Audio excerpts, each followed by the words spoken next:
Hello, hello, hello! Nope, we're not playing Dragon Quest IV today. We are playing Disco Elysium, the final cut. I think I sound better. Hey Seth, hope you're doing alright. My god, it's been a month? And I think I might be getting over whatever illness I've had.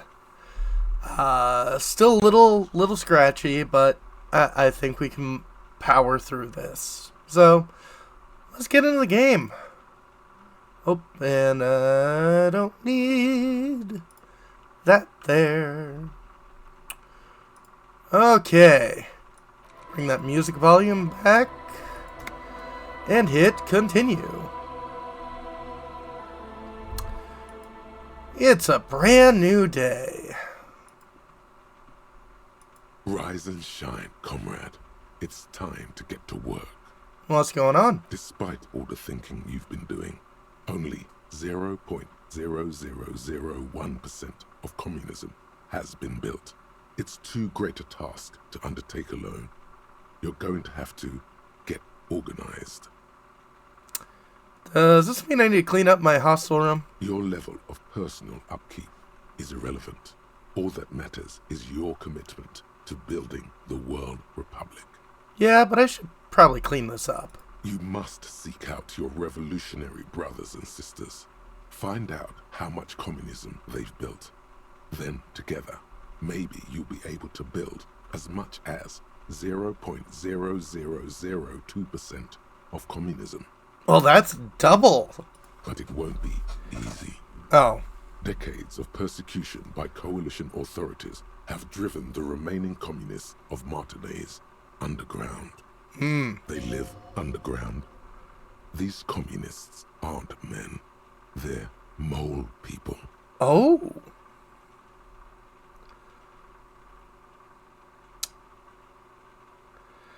But I'm part of the coalition authorities. Have I been persecuting communists this whole time? Possibly. If you have been, it's only because you're a double agent acting in furtherance of your long-term objectives. Mole people.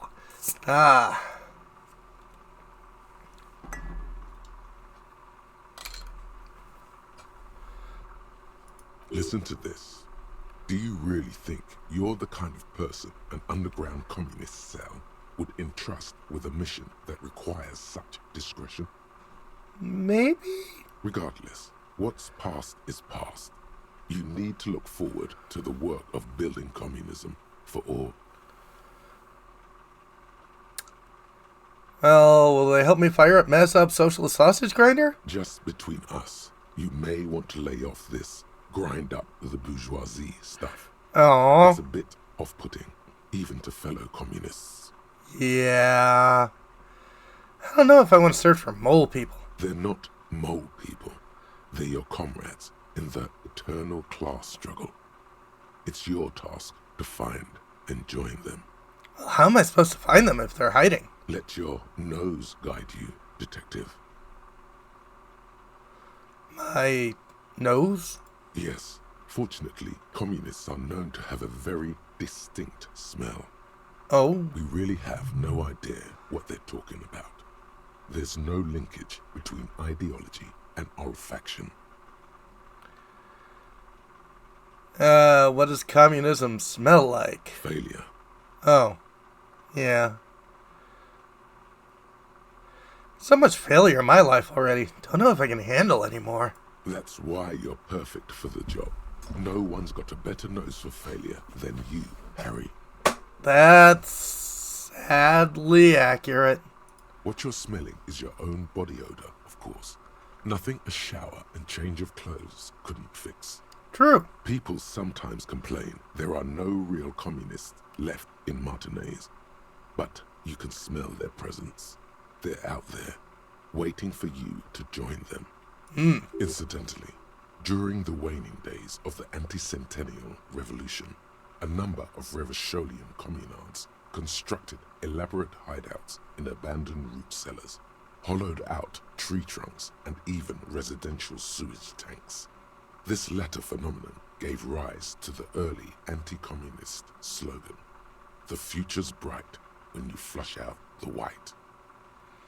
Well, I really hope this game doesn't have a sewer level. Okay, I'm ready. Let's get organized. First, you'll have to locate the remaining communists in Martinez.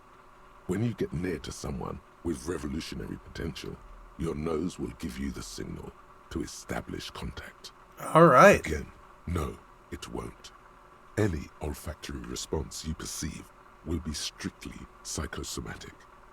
You could also just look for more tangible evidence of communist activity. Images of Krasmazov and white antlers are usually a dead giveaway.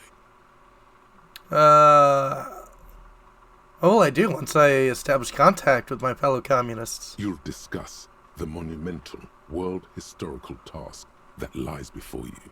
You'll engage in rigorous and spirited debates about Mazovian theory and practice. But mostly, you'll probably complain about other communists.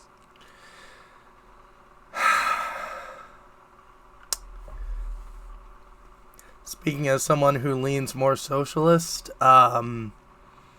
yeah, that last sentence is correct. God, that last sentence is correct. Yeah. Isn't that last part kind of counterproductive? Not at all. Complaining about other communists is one of the most important parts of being a communist. Some might say it's the only part. Well, I'll accept the task. Let's get to it. Here we go. Wake, brave worker. 'Tis no time for bed. Fight till there's no slaves below, and no masters o'erhead. That's nice.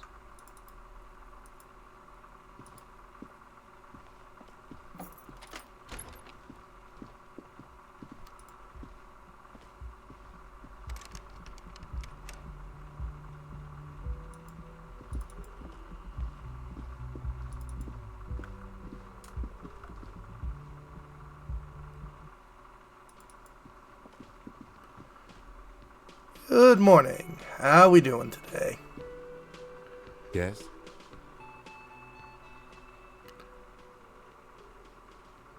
Oh, I found out what the pail is while you were gone. Wonderful. What is your takeaway? You're not surprised? I can't stop a grown man from learning about the fundamental geographic and anthropogenic features of our world, can I? Perhaps I should have tried, he thinks. Perhaps I was overprotective, is what's insinuated. It seems unreal. It all seems unreal, detective. In actuality, the pale is no more unreal than, say, water or death. Or that we are stuck behind our eyes, between our own ears, talking. Excuse me, large topics are not my forte. You seem stable enough. Keep it that way. Now, was there anything else, or should we get to it? Hold on a second. The lieutenant's posture becomes rigid and uncomfortable as you lean forward and sniff the area just above his shoulder blade.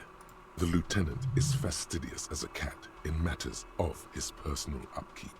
And yet, in the folds of his jacket, you can just perceive the stale and acrid traces of oil rags, transmission fluid, and brake pads.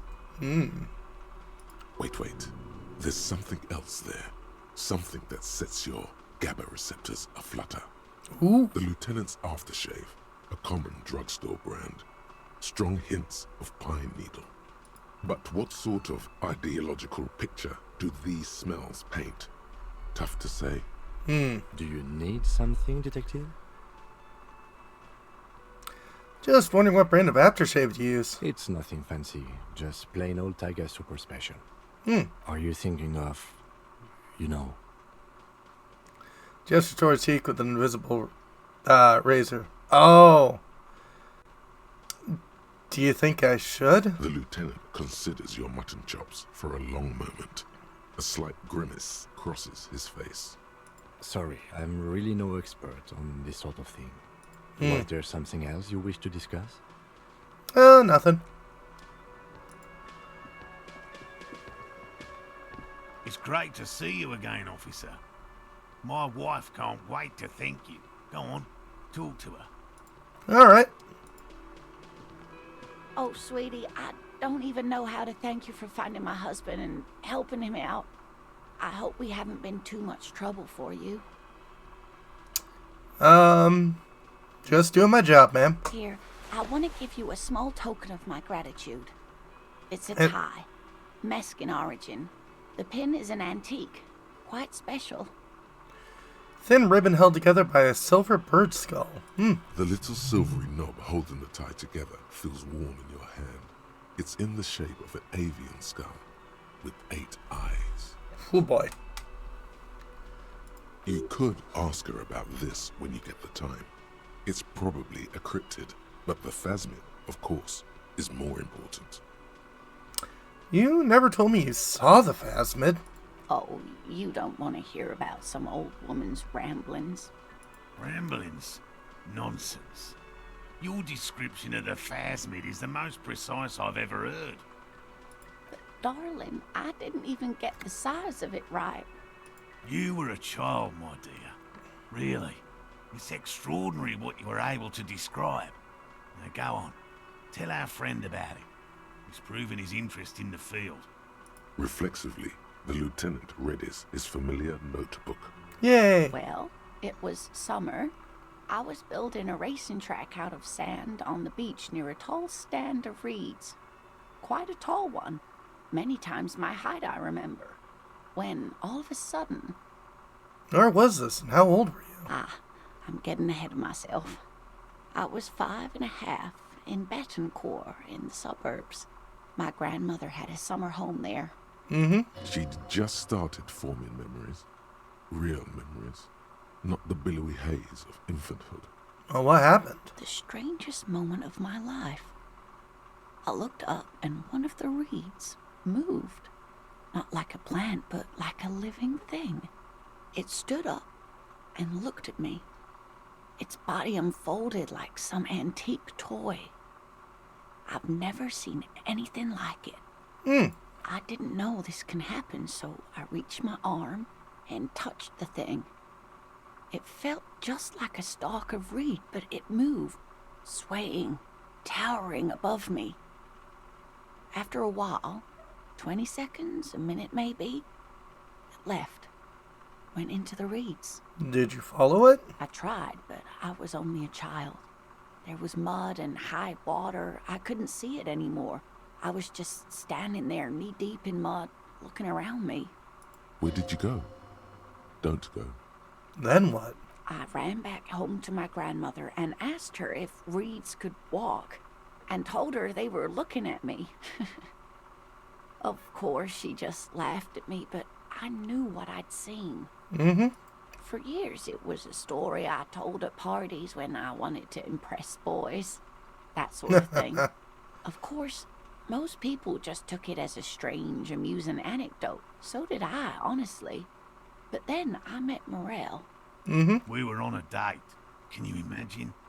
She tells me a story, and it's the most detailed report of the Insulindian phasmid I've ever heard. The sounds. She told me it hissed. Alright. So that's how they met. This is beyond significant for them. Yeah. It did, yes. Like reeds in a gust of wind. The way it moved, the colour, how some of its limbs were white, like marble. It matched perfectly with what I know from other accounts. It was amazing. Nice. If it weren't for Lena, I might have given up hope years ago. It's no exaggeration to say that she restored my faith in my profession.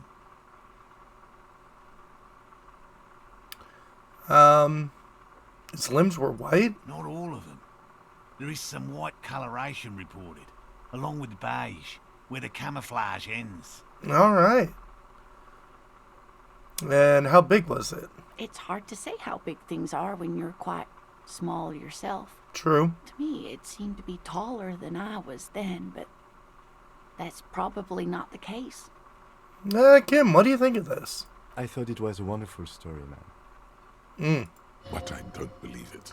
A child left unattended on a warm day.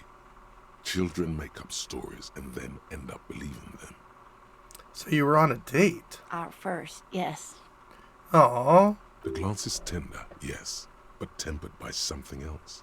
A thought she can't express, even to him. Interesting.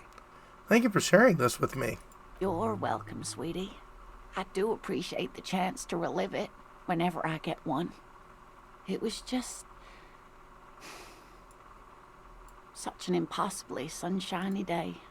So warm.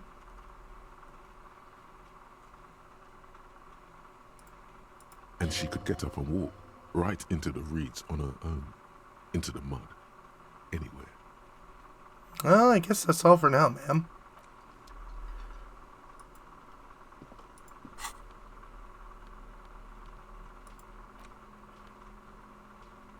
Alright, so we've got a horrific necktie, Inland Empire and Volition. Oh, this is a pure upgrade. Nice.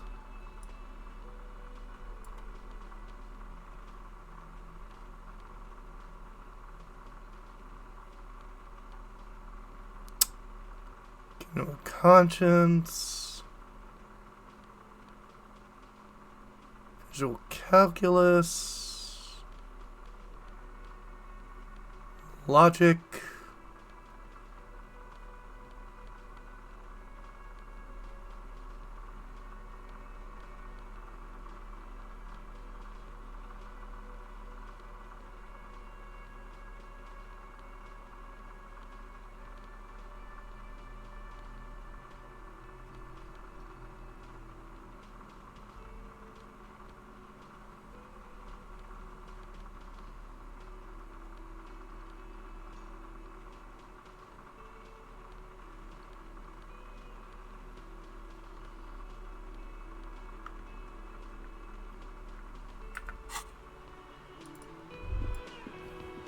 Wait, no. Something about this bunch doesn't smell right. What do you mean? Aren't they Everett's guys? They are, but they don't seem too keen to talk with you, do they? Like they ever are. No, they don't. Glenn seems to be contemplating grievous bodily harm while he massages his raw knuckles. Mm-hmm. In the far back, Eugene is doing his best to ignore you. Meanwhile, Fat Angus keeps shooting you furtive glances and mumbling uneasily to himself. And from his perch at the end of the table, Titus Hardy himself stares at you with a cold contempt that makes you want to leave the cafeteria straight away. Besides, you're pretty sure they consider themselves social democrats. Alright, guess I'll look elsewhere then.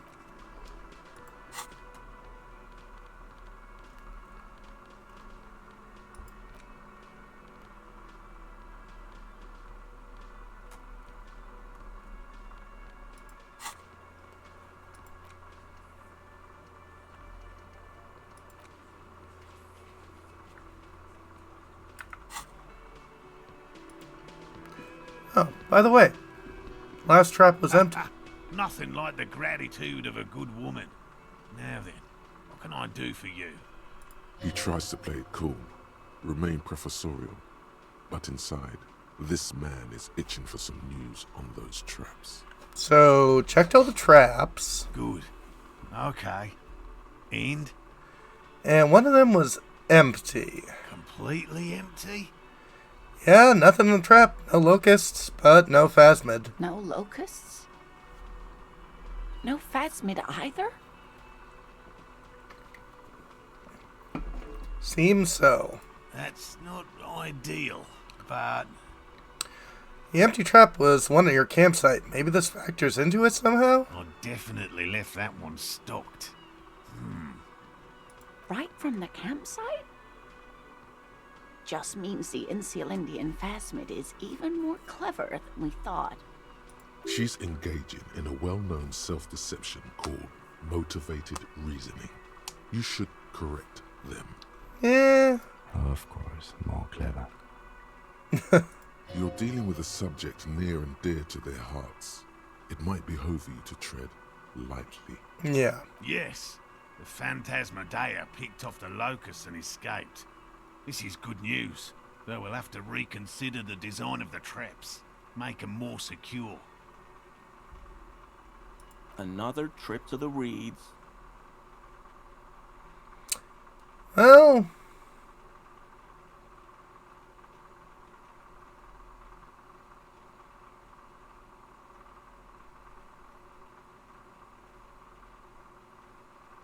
yes, this is exactly what it is. What a deft hunter this Phasmid. Of course. Be sarcastic. Unless you have an alternative hypothesis you'd like to venture, mine stands, okay? I'm not being sarcastic. Actually, no. Excuse me for getting emotional. This is a big deal for us. You've helped us twice now, and brought some great news too. My gratitude, and the gratitude of the Société Cryptozoologique de Ravachol, is yours. No problem. Heartfelt gratitude. But does it feel like closure? What really happened? Thank Yeah. you, it's an honor. We should probably return to our main investigation here. This has been refreshing, but... Helping cryptozoologists isn't really a priority for our organization, is it? The lieutenant looks out the window, impatiently. 92%. I really hope we do this. Consider the way the empty trap was disturbed, as though shaken. Most likely the hands of a young person. Hands small enough to fit inside the trap, too. You should ask the red-headed boy, Kuno. I think a little hooligan called Kuno may have stolen the locusts. A little hooligan? But what would a child want with bags? Oh, my dear Morel. You've been an old man for too long. Kids love to torment insects almost as much as they love to torment old folks. I'll talk to little Gremlin and see if anything comes up. Gremlin is too kind a word. Delinquents, my favorite. Yeah, sorry, Kim. Oh, you've been such a dear to us. Please, let us know whatever you turn up. I have a feeling we're getting so close.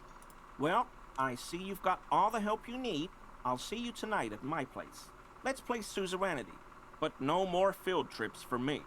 He hasn't been particularly forthcoming before. He may well still be hiding something. After he's left, it's too late. Really, True. Gary? We're getting somewhere here. I'd love to play suzerainty, but... Lena, I'm sorry, but you're not getting anywhere. It was some kids. I know the little mutants around here. Leave anything out in the open and they'll steal it, even if it's bugs. Morel, it's been fun, really, but I need a bath and I have deliveries to handle. When this tea is done, I gotta run. No need to apologise, Geary. You'd be more than helpful. We'll have to take a rain check on that game of suzerainty today, though. We're gonna follow this through. I guess I'll get going.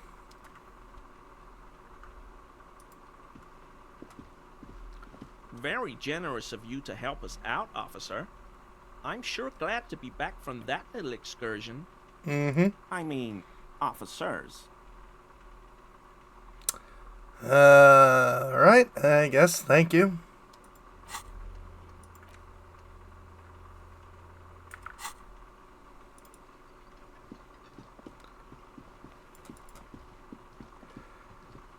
Well, let's talk to everyone's favorite little hemorrhoid.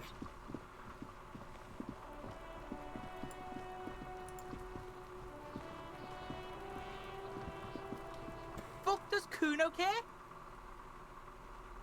Right, you wouldn't happen to know anything about any missing locusts? No, Kuno doesn't give a fuck about bugs. So he knows locusts are bugs. Oh my god, I told you that shit is lame! Shut up, see. Now they're gonna take you to lame prison! She sounds like she's about to cry, out of disappointment at Kuno's newfound lameness. Alright, what's this about? Deny everything, Kuno. You need to lawyer up. Kuno's not gonna say anything without his lawyer present. Right. Lame. That rings some bells. Could this be connected to Night City? AKA the City of Rage. Yeah, that's pretty lame. Sounds like art. Kuno, is this about Rage City? Oh God, Kuno, no! It's gonna happen now. They're gonna make you lame. Stop it, see. No one's gonna make anyone lame. Kuno's got this under control. Sure you do, Kun. There's definitely something going on. Kuno. You should check out Kuno's shack, the one with the pig's head. Alright, Kuno I'm off. doesn't fucking care.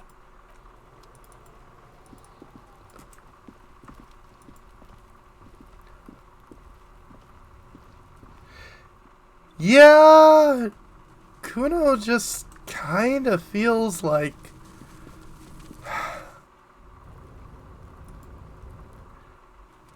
someone who desperately needs crawling with locusts in here. All Oh, around you, the hisses and chirps of locusts fill the musky air. The earthen floor of the shack has been shaped into mounds of mud, dotted with little holes for windows. Like skyscrapers, spires of dirt and sand rising. Accommodations for their insectoid inhabitants. Well, detective, it appears you've solved the case Then it looks around, writes something in his notebook, and turns to you. of the locusts. For the missing locust case, which is a sub-case of the imaginary insect case. So at least that's going well. Yes, precisely what I was thinking. Yes, I feel we are nearing a real breakthrough. Yeah, poor Kim. I love him too, but you can tell he's not happy. And I don't blame him. Think those Sludian phasmids nearby? If anything, the presence of the locust points to the opposite. The phasmid did not take the bait from the traps. It was Kuno. The phasmid doesn't exist. But what do I know? Use your powers of deduction. You knew the magic bug was nowhere near here. The phasmid is impairing your judgment. Just talk to Kuno about this. Get him to stop. I'll let you handle the Kuno side of things. You are doing just fine. Oh, yeah, thank you.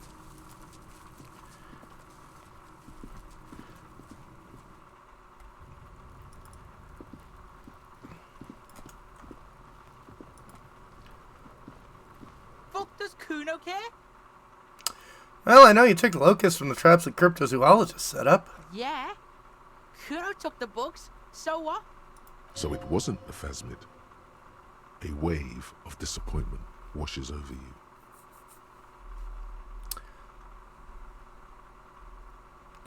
So you say you don't give a fuck about bugs, and then you go and build a whole bug town? It's not Bugtown.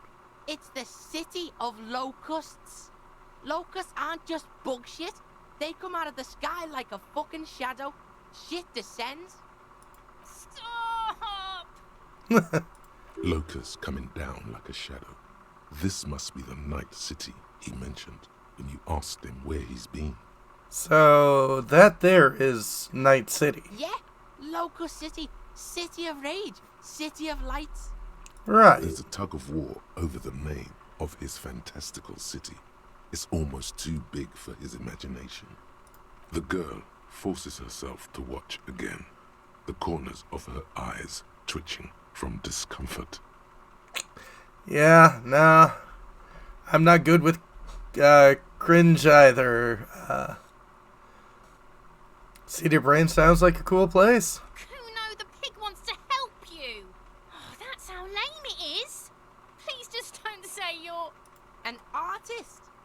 Maybe I am an artist. You hear that, everyone? I'm a fucking artist now. Right. Did he just say I? Kuno usually calls Kuno, Kuno.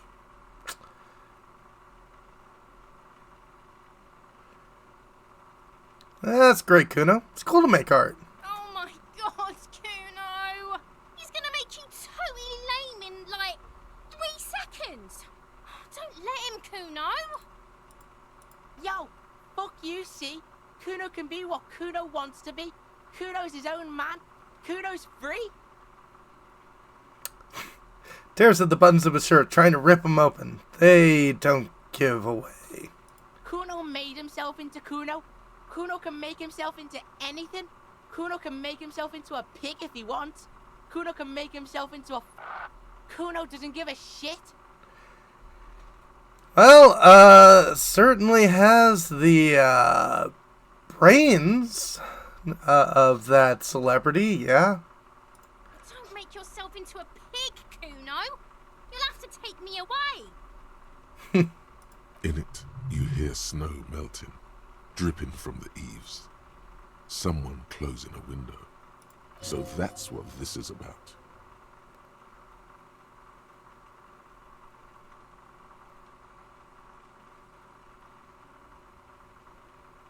Well, I guess that depends on the choices you make, young girl. Without a word, she disappears entirely behind the fence.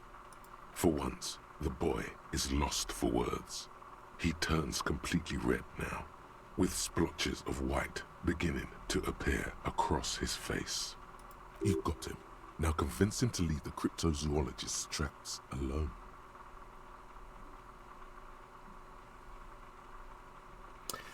Look, I need to stop taking locusts from traps. Cryptozoologist is trying to find something very important. Locusts.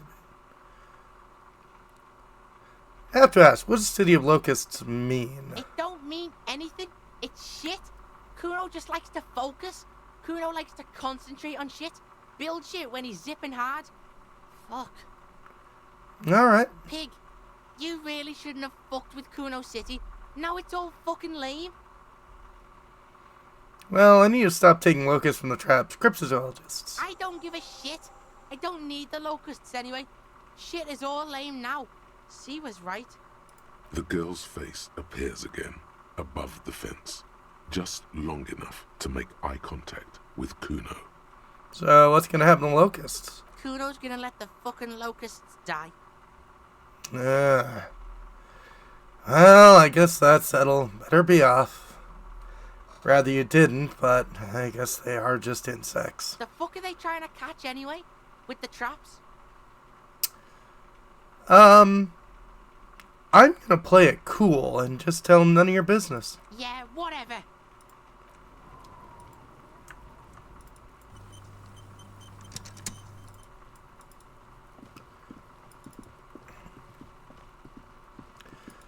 Because I'm sure if I told the truth, Kuno would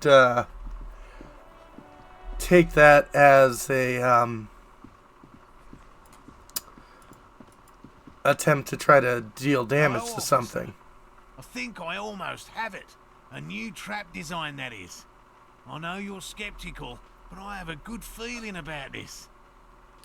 Well, I had a chat with this kid Kuno. He promised to stop stealing the locusts. So it was just a child. Thank you for telling us, sweetie. This is good news, right? It means we can try again. Yeah. She acts chipper, but something's changed in her tone. A hidden worry. Something is secretly gnawing at her confidence. It's not this Kuno kid or the missing locusts. It's something else. Yeah, you're right. We just need to restock the empty trap. Then we'll need to inspect the traps one more time. And then maybe we can.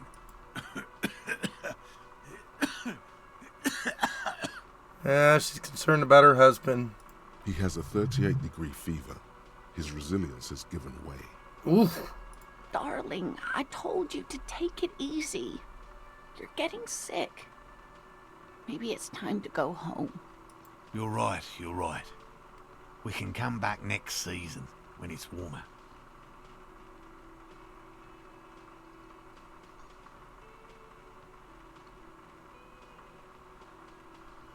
Oh, look, we've come too far to quit. I'm gonna restock the trap. Let's do this. We are getting really carried away with this, aren't we?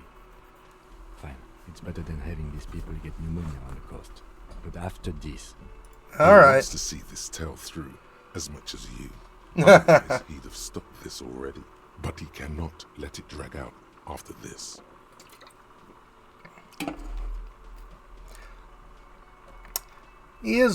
Kim is professional, but he is eager. Really?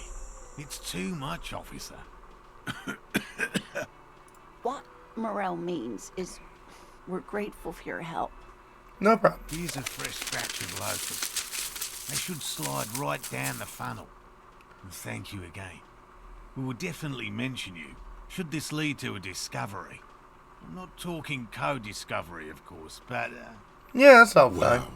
Co-discovery. You'd be famous. You'd show them all. This does tingle the pleasure center. I'll get going.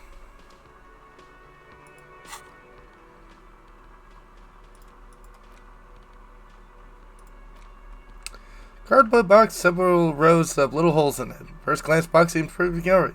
On closer examination, obviously been prepared with great care.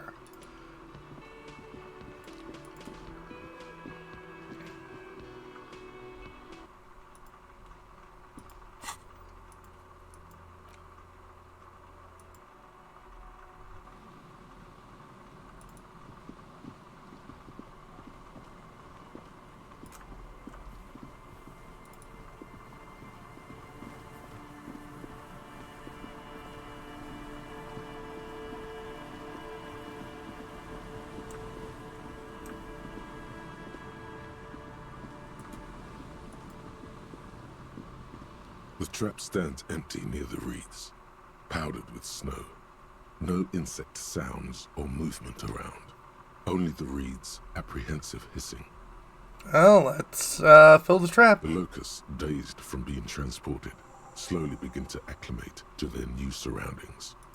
They're not really going to get the chance to get comfortable here. Mm-hmm. Good. Now that's done. When do you think we will return to our impending apocalypse of a murder investigation? Don't answer that. It was a rhetorical question.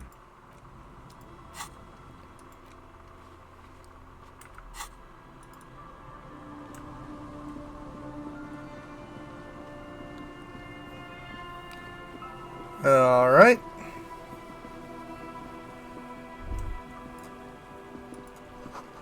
Relax, not yours. Think Crash, Ebery, MC, and Rebishal. Hopefully.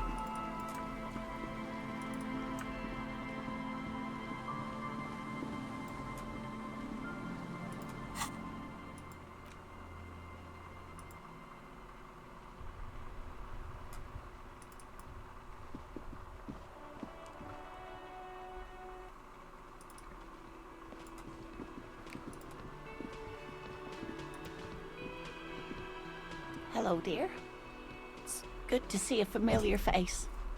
I restocked the empty track. Where's Morrow? Thank you for doing that, dear. Her smile is wary.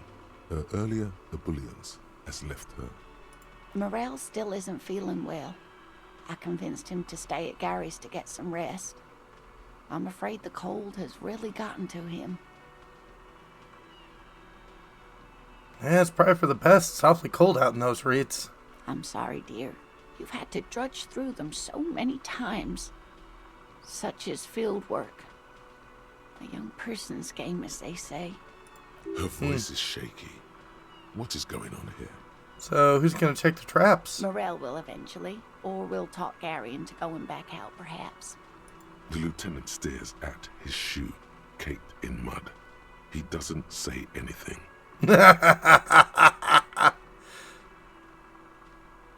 Once more onto the breach, then. That really is too much, sweetie. Thank you for your dedication, but I can see you're coming down with a cough yourself. Very strange. Why is she not letting you do this? It's like she's given up. I don't know what's wrong. Seem a bit different. Different? How? Well, it sounds like you've given up on the phasmid. I'm in doubt, sweetie. That's all. Everyone is now and then. About what? It's a strange feeling. I haven't really told this to anyone, but you are a police officer. I am? Do you ever wonder if some lovely story from your childhood is just that? A story? Or a dream?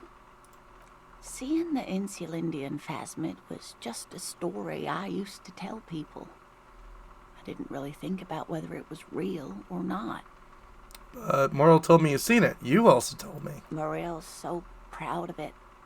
He always tells everyone. A terrible sting in the heart. Regret. You seem to really believe it happening. Doesn't that count for something? No, sweetie. There's more to it than that. Morel was so eager to believe my story was evidence of the phasmid's existence. That I'm some queen of the cryptozoologists. That. And for years, his belief made me believe too. That I am a queen? An extraordinary witness to grace. Yeah. But now, we're both getting old, and he's still working himself sick out in those reeds looking for it. But what if I was just wrong? I think I was. The lieutenant opens his notebook, but doesn't write anything. Well, first of all, your marriage is not a lie. An acorn is not the same as the tree. That requires time, diligence, and care. Wrong and not, your relationship with Morrill isn't just about the phasmid. But it is. We've spent years searching for the phasmid, hunting it together. Without it, what are we? Just another pathetic old couple. If I hadn't led him down this path, he could have a steady job lecturing at a university. Normally I think about stuff like women and marriage, I feel terrible.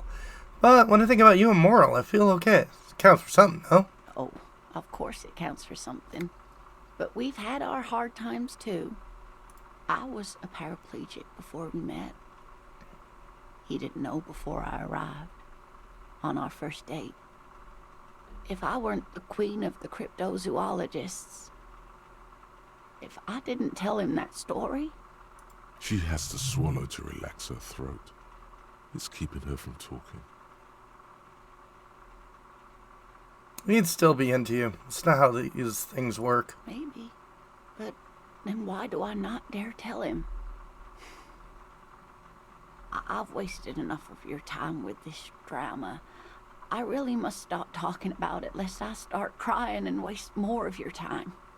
What you have to know is the Insulindian phasmid probably does not exist. Let us fools chase our ghosts. There are a million better things to do with your life. Are there? Some of the other things are pretty bad.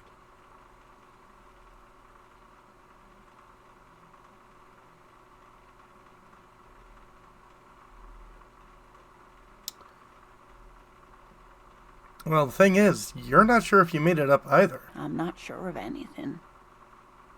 Sometimes I still see it, you know. The real memory. Not the memory of the memory, but it's so hard to tell the two apart. Either way, I should go. Poor Morel is running a fever, and I need to get him home to Jamrock before we overstay our welcome with Gary. Well, you do that. I'll check the traps one more time. Really? Oh, sweetie. Please don't get stuck on a dream. Take it from me and Morel. Can I have your address in case there's news? Okay. It's 1113 Tabernacle Road. Jamrock, but... A sigh. She doesn't think you'll need it.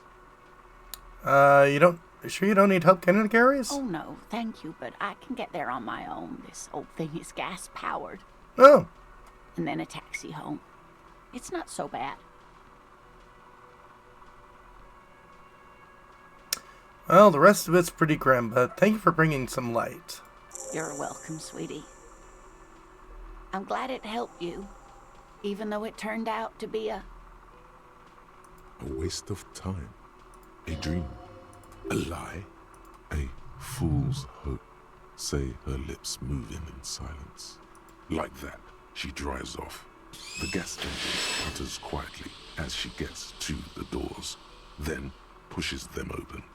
Outside, it's snowing. We should go too.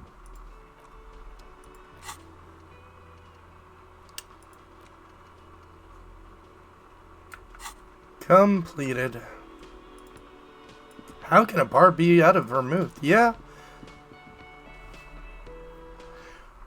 I mean, it's a mixer, but...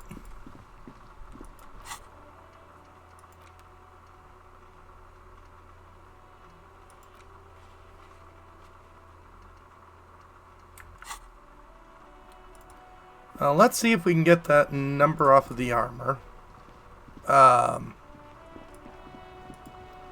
Hello?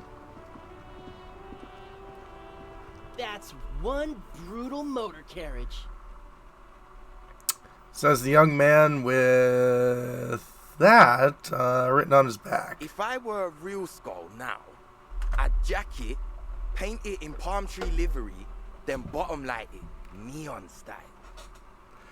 His companion word is simply an elegant slogan, fuck the world. A snazzy, shit-ripped skullmobile like this would make a fine trophy.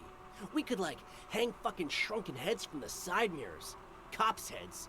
Scary tribal shit. Yeah, tribal shit.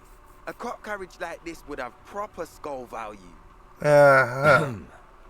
While I appreciate the interest you take in my brutal motor carriage, I have to stop you right there. The RCM takes threats directed at its property seriously. Yes. It's just theoretical work, Copper. No basis in reality. Man, if we were certified skulls right now... Who are you? I can tell you who we're not, cop. We're not snitches or skulls. Right. Which is not to say that the skulls are bitches and... On the contrary. The part of this presentation you want to take home with you, cop man, is we're not part of the skulls yet. Uh-huh. Okay, then. Let's indulge in some intellectual exchange. These young men seem eager to share their beliefs. Who are the You skulls? don't know? What kind of cop are you? Not a good one. It's not a question. Don't get into it. No, I really don't. The skulls are the most vicious gang of the Besmertne. Right. Besmatine, or the Besmati, the Immortals, are West River Sholian crime syndicates. Oh. The nastiest bunch of psychos ever. Jacking carriages and getting into high-speed chases. Right. Possessing an infinite amount of fuck-all swagger, infamous for their non-verbal modus operandi. Non-verbal. If a skull spots you, he will pull out his dagger and stab you without saying a word. Oh. The lieutenant's voice is as calm as usual, a testament to the violence and death he's witnessed through the sight of his firearm. They usually occupy the burnt-out quarter in Jamrock, or you can find them loitering around the brightly painted bottom-lighted vehicles. Mm-hmm. I can't wait to become a skull. Bottom lights are wretched aggressive. Do you know anything about the murder that took place over there? Murder? Man was hanged in the backyard of the Whirling in Rags? Yeah, sure. We'll gladly tell you everything we know about it. It was a man. Right. Also, he was hanged. Anything else? He was hanged from a tree. Right. Yeah, I mean, duh. These punks don't know anything. Let's just move along. Mm-hmm. Hey, stop right there. How does one know anything? Ah, this sounds like epistemology, a field so occupied by thought that it begins to question thought itself. Well, I know you don't know shit. Exactly. How can one know shit?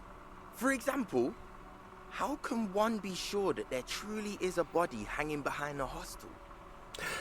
I'm so glad everyone is ready to go into philosophical diatribes in this world. What if it's art? Or just a mere specter? That could be the case, yes. A brilliant work of art. No reply. The blonde rebel scratches his chin, deliberately not focusing his gaze on anything. He looks very uncomfortable. And that was achievement for Art Cop. You guys know Cindy the Skull? Oh yeah, Cindy's a right proper skull. Young man's eyes glaze over, his voice filled with longing. Uh-oh. Yeah, a true artist of the future. Just like Arno van Eyck. By the way, if you see Cindy, give her our regards. Uh-huh. For all their nihilistic posturing, these young men are not lacking in youthful idealism. Or horniness. Odd. There isn't a hint of hate in them. It's like they're pissed and fuck the world out of some kind of moral obligation. The lieutenant on your left is unusually lenient toward them. So who's Van Elk? Old man, it doesn't matter. You'll be long gone before his greatness is recognized. Yeah, I guess you're right. I'm pretty old. Yep, old as fuck. Yeah, man. It's like at death's door. No wonder you know nothing about the future. You won't be there. Apparently. Judging by that, Van Eyck is some sort of musician. Or killer.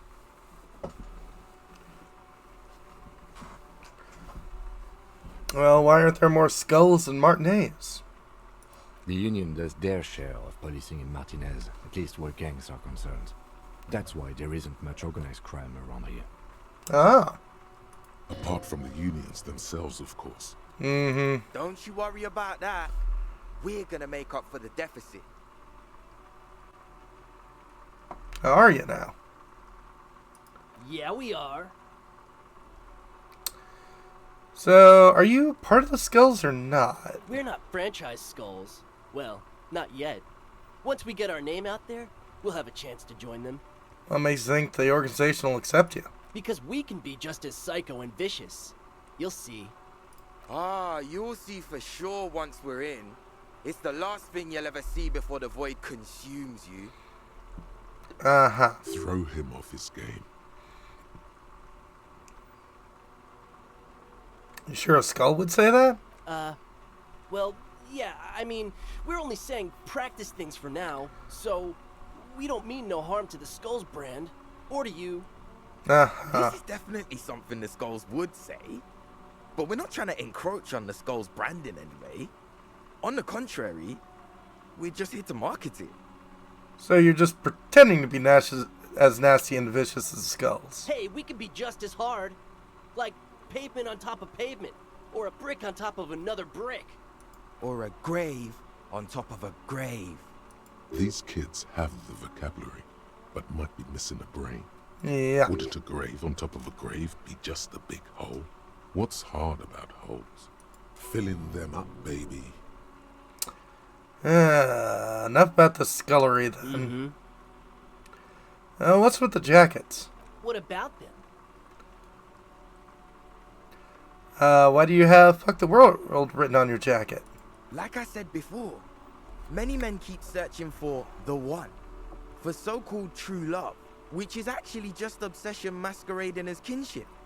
The thrill of the chase. The hollowness that fills your chest cavity after catching it. Uh-huh. I'm wondering if the poetics come with the jacket, or are they derived from something else entirely? To catch a fish, you'll need to hurl the lure many times, and even then it isn't certain that you'll get anything. If you blow up the lake, though, Blow it up. you get more fish in a shorter time. And, for time is of the essence and fleeting ever so quickly, one must think of a way to fuck the whole world and not get caught up in fucking someone. I see. Because when one fucks everything, he fucks nothing. And that, to me, feels glorious. Sticking your dick into the void. I don't recommend, inserting, any part of your anatomy into the void? I mean, at least a void is something that would accept a part of your anatomy, so there are much worse things to put your phallus into, but overall, just not a good idea. Hate to admit it, but in a weird way, he's got a point. And why does your jacket have that written on it? Well, first off, it's a statement and not necessarily something that characterizes me as a person, even though the statement has character. And I do like piss.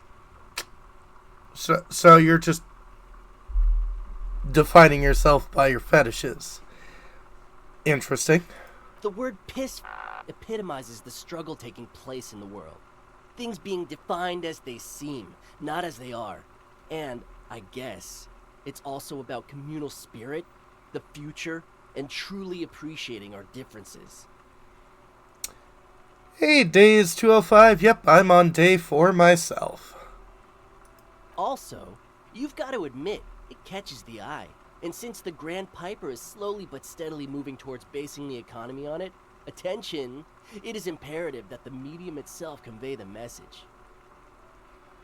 I guess that makes sense. What I mean by this is, we are all piss, and that the world is inherently meaningless. Right. Though he seemed lacking in vocabulary, it seems that the young man has expertise in at least one field, even if it's rather narrow. Is it a coincidence that here we have 2 badass jackets and 2 badass cops? Hey, Kim? Yes? What do you think about their jackets? Leather jackets adorned with immature writing? The ideology they convey helps the boys justify poor choices in life and fashion. I'm not a fan.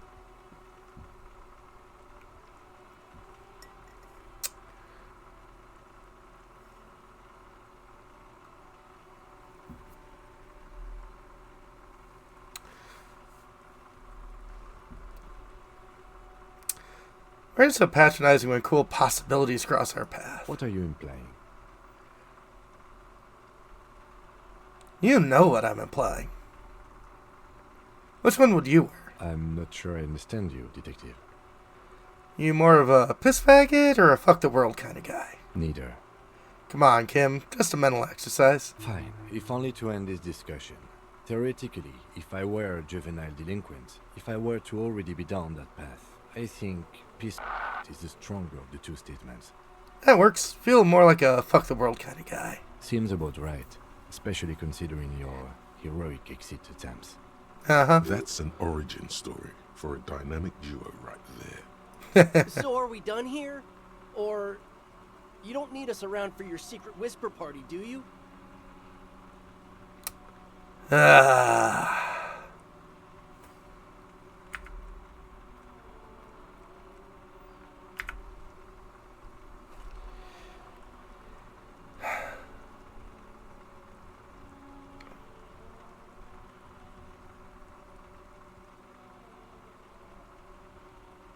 Can I ask them later? That ride is fucking Hey, piss. Yes. Look who it is. Shrunken cophead material. It's even run, and you know what? I'm going for it. These guys.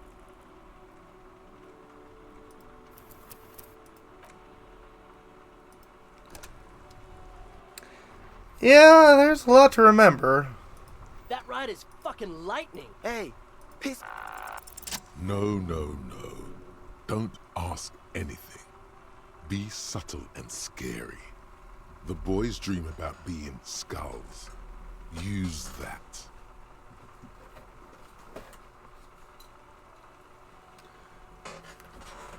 What? How? What? No. Skulls don't have kings. I think. And we're not even in yet. Well, those jacks would be Skull Kings in no time. Yeah, man, keep your voice down.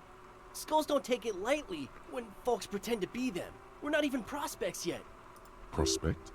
Must be a hierarchical term, probably in the lower end.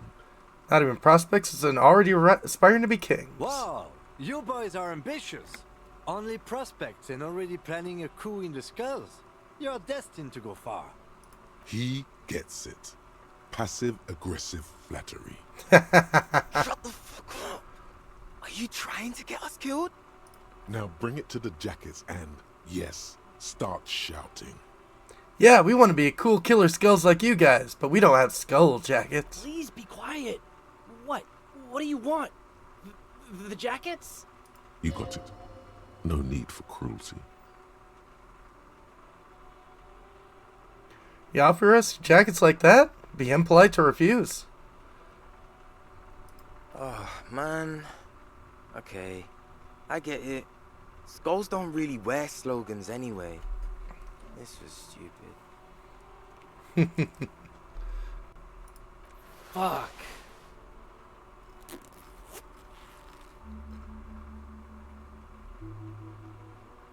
The lieutenant watches the boys take their jackets off with mild amusement. Well, since you said you're more of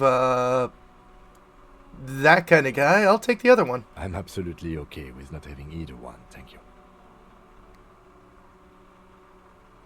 Why not? They're a pair. You'd really raise hell. Go undercover. Hard. This case doesn't require us to go undercover or raise hell. In fact, I don't think the jackets will be useful at all. I just wanted them to not have them anymore. Cold-hearted cop. Well, whatever. I'll take both of them then. Do. I'm fine with that. The jackets are meant to complete each other.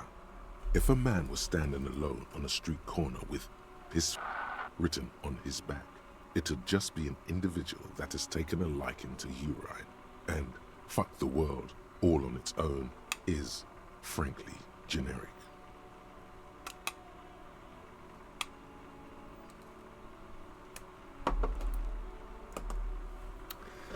Yeah, that is true. I don't know, Eric. It's cold out. Yeah, let's get out of here. The cops fucked us.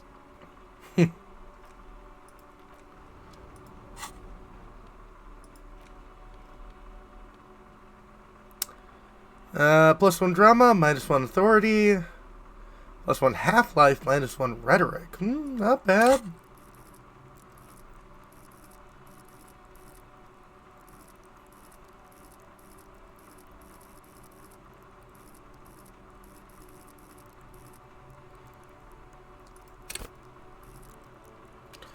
And yeah, my rhetoric isn't bad anyway.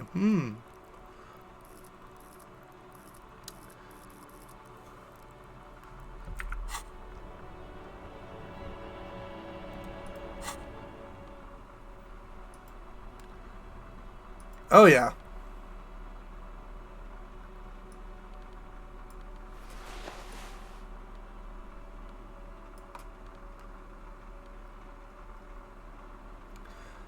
Leather jacket quite recently belonged to a hooligan who understood his love, but not for what it really is. Has the hoodlum's nom de guerre written on the back. Quite the statement.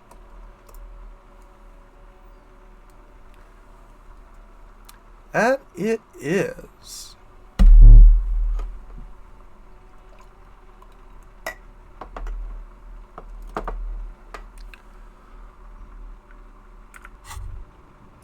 You finally made it, haven't you? People point fingers at you and whisper to each other when you pass by, wondering to themselves.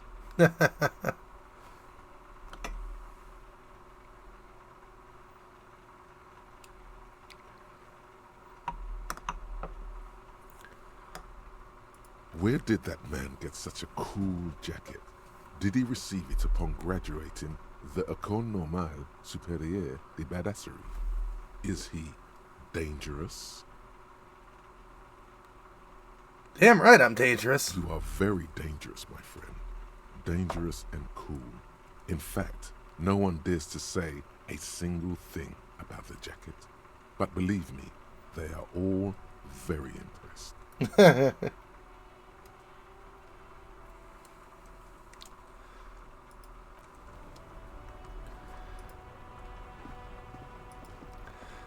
Oh, why we Inside, came here. You see a set of steering levers, a radio microphone, a pull-out toolbox, and the soft glow of the fuel preheater gauge. Let's check in. Precinct 57. How may I assist you? Did you find out more about the armored boots? Yes. I got the mercenary's name and a few biographical details. Are you ready? Absolutely. The lieutenant leans in to listen, notebook in hand. Shoot. That suit of armor was issued to an Oranese citizen named Elis Cortenaer. That's Ellis Kortenaer.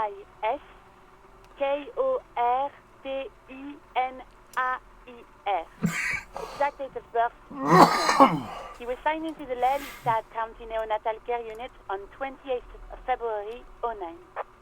Neonatal care unit? He was found as a newborn in a leaf compactor near an Ew. abandoned farm. He spent 4 months in the neonatal unit, survived apparently, and was assigned to a foster family at 2. Wow. That's pretty grim.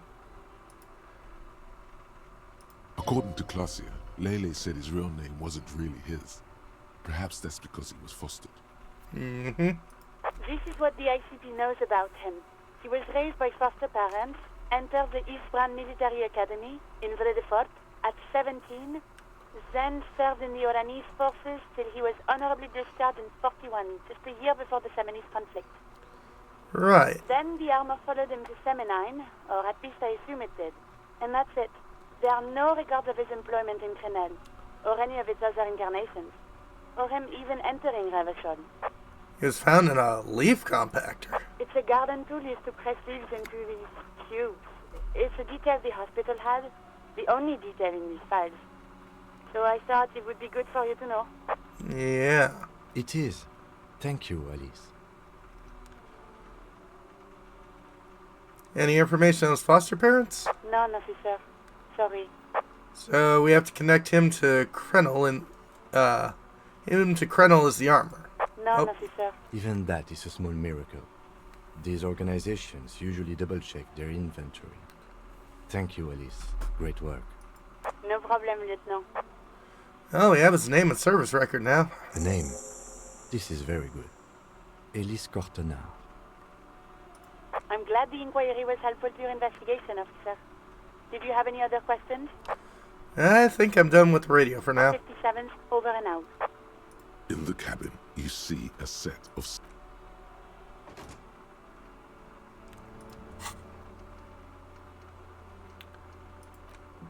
Okay. Still don't know how to get in the secret passage. Check the boardwalk for bullet traces. Check the island.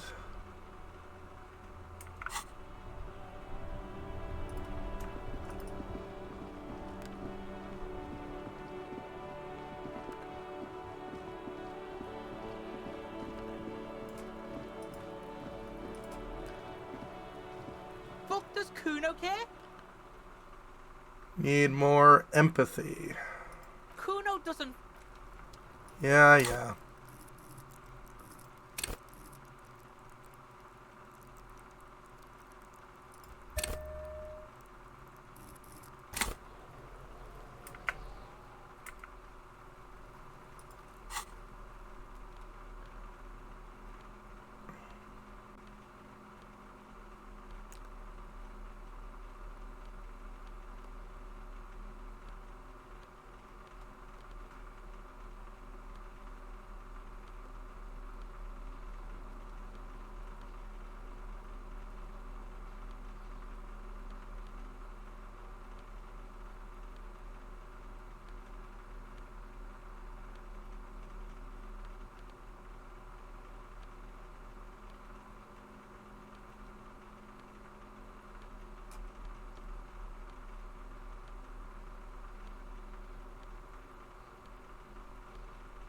Yeah, nothing to increase my empathy.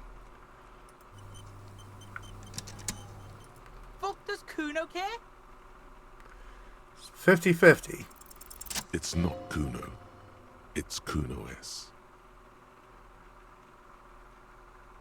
Interesting. How? Kuno S is by far the worst of the two. Kuno has no problem being near you, while the other hides behind the fence, afraid for her life, like she's done something very bad. She came up with that psychopathic scheme of screaming for help before. Kuno just wanted to talk to you about his name. Kuno S was the one who wound him up and directed him. Yeah. All in all, Kuno respects madness. You cannot hope to outdo her on that front. You must win yourself a few minutes with him alone. Kuno. Psst. Fuck you whispering about? He's whispering too. He's going with it. But watch what happens. Fuck you whispering about! She puts extra stress onto that word, expecting it will make you uncomfortable. If Kuno wants to whisper, he's gonna fucking whisper, okay? Let's whisper, pig. Yep. This is it. You've got him. But be careful. You can still fuck this up. Don't make Kuno look bad in this.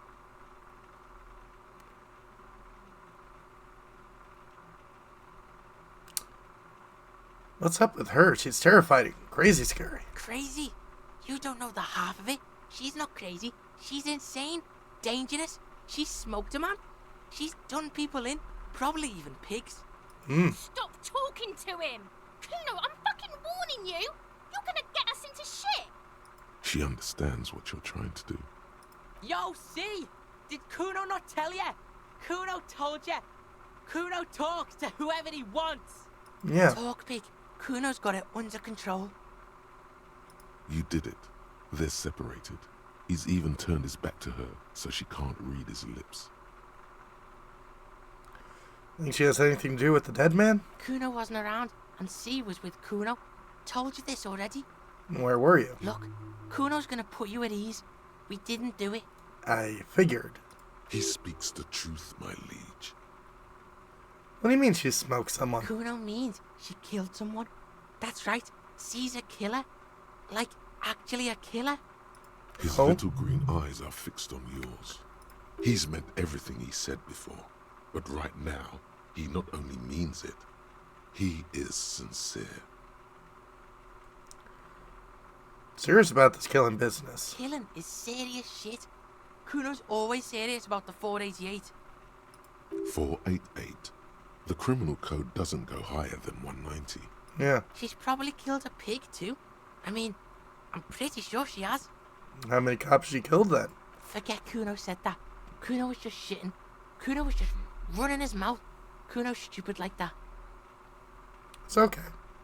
A cop would be too large for her to overpower, but a determined child of her size can still kill the vulnerable, the elderly, the homeless, or other children. Ugh. The creature peers at you both from over the fence. There is something searching in her eyes. Mm-hmm. Fear. Oh boy. Do you think it's possible she's killed other kids? Kuno falls silent. He does not look at you when he replies. Kuno, that's it. That's what Kuno is starting to think, yeah. What's that language she uses? Nyankampi Viegari. Fuck knows. She says it's the song of her people or some shit. What people? Crazy people. The fucking Nakis. I don't know.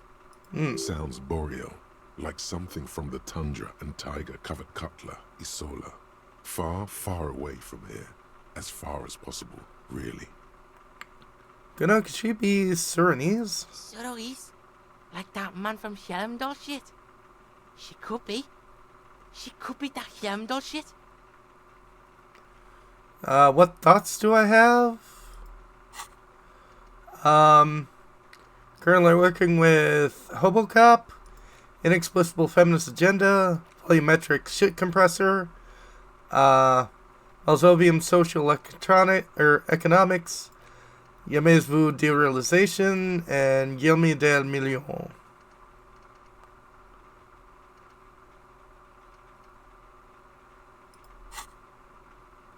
Revelshot does have a small Suarese community, or she climbed into a yakberry crate and was shipped over accidentally.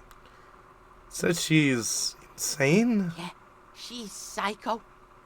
None of that kiddie psycho, cat burning shit. She does the real deal. What's the real deal? Snuff radio shit. Believe me, pig, you don't want to know. Ugh. And he doesn't even want to think about it. This isn't just another boast. She your sister? Fuck no, she's not my sister. She's just a stray who got in, like a mad dog or some shit. Stray? Yeah, she was just there. Uh-huh. She was in the hallway, dripping wet, by the fucking shoe rack, in the dark. That hallway there, with the janitor's closet? Yeah, that's the place. She was just balled up near the closet, psycho style. How was she dripping wet? Kuno's got no fucking idea. Her hair was all wet. I think she pissed on the floor too. She was there for 3 days, in the corner, every time Kuno went out. Said she got in. How? I don't know. Someone left the door open. Kuno comes home and she's sleeping under the desk, under the pile of clothes, like a dog. What about your parents? Kuno's dad doesn't give a shit. Doesn't even see her there, or thinks it's fucking Kuno. Shit's all on Kuno. Kuno S, two of a kind. Why'd she call Kuno S then? 'Cause she fucking looks like Kuno. Don't know her name. No one knows her name. Kuno told you this shit was psycho killer. So how are you dealing with all this? How's Kuno dealing? Kuno's dealing just fine. He doesn't need you fucking with any of it. C doesn't either. Kuno's got this shit under control. You need backup. I'm here for you. Listen. C is Kuno's go-to. Kuno's protecting her. You fuck with C, you fuck with Kuno. You threaten her. You threaten to take her away. This is what it all comes down to. He needs you to take him seriously now. Yep. I'm going to kill you. I'll run when you put the cuffs on her, sneak up on you later, and fuck you up. You understand? I understand. He may not be able to do it, but he will try. Right now, he believes he will. I can respect that. Alright, now we can do business. Business? Yeah, what do you want? Kuno can hook you up with... Don't hook him up with shit, Kuno. See, relax. He respects the Kuno. Kuno made him respect the Kuno. You respect the Kuno, you get all kinds of shit. Right. Kuno's gonna get you hooked on illegal narcotics if you run a little errand for the Kuno. Get you hooked, pig. Get his hook in you. Then Kuno gonna get you hooking for more. Cash in big style. Pig hooker. Uh-huh. That's right. Kuno's a candy store for pigs now. Get ready to be rewarded. Well, what was this about you running an errand in illegal narcotics, Kuno? Kuno gets it from his dad. Kuno and his dad are major suppliers. That's where Kuno gets his lightning on. Uh-huh. Problem is, Kuno and his dad had a little falling out. Now junkies clawing at Kuno's door. Streets going mad. Kuno's got to throw his dirty popo man at it. Uh-huh. Very interesting, but I'll have to get back to you. Don't take for fucking ever. Kuno's got wheels turning everywhere. Alright, I'm off. Kuno doesn't fucking care.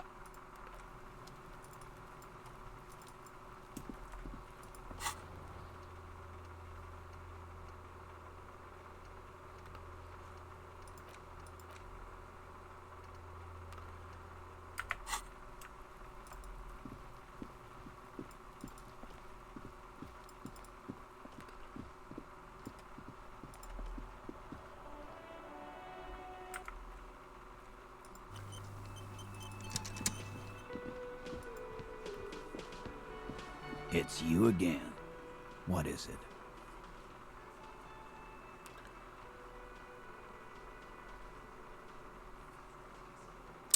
Okay. Got a 92% chance of getting this. A sudden flash of lightning in your neocortex. The hostel cafeteria is lit by its airy blaze. floor plans, bullet trajectories, webs of human emotion, all channeled into a single thought. We're so sure Ruby didn't off him. So that's what you were squinting at. You were trying to come up with a theory, weren't you? That she did it. Yeah, he was cobbling together shit so he could put her away. It's RCM 101. Well, let old Titus set your mind at ease then. She didn't do it. She was here all night. Sunday night, 11:30 to 12:15. She was here all that time? Yeah, with us, drinking, near the stage there. So you didn't go to the bar for a drink? No. That's a lie. In the whole 45-minute window, she was with you all the time. All right. She took a fucking leak, okay? For one moment. Maybe went out too. She has an operation to run from her lorry. We're not getting into what that operation is again, Cole. Right. That's probably for the best. Don't break your stride, man. And just 'cause she was gone for 5 minutes doesn't mean she magically got to the roof and shot him. I've been through this. It's not plausible.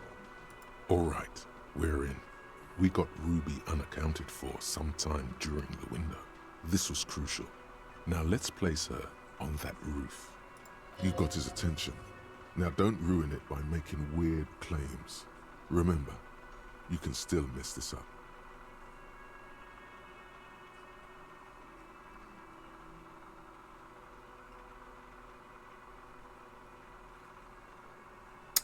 So you do agree the shot came from the roof, right? Why not? You can't draw a straight line into Clausia's window from any of the surrounding buildings. Not from what I know about Martinez. Maybe from the coast.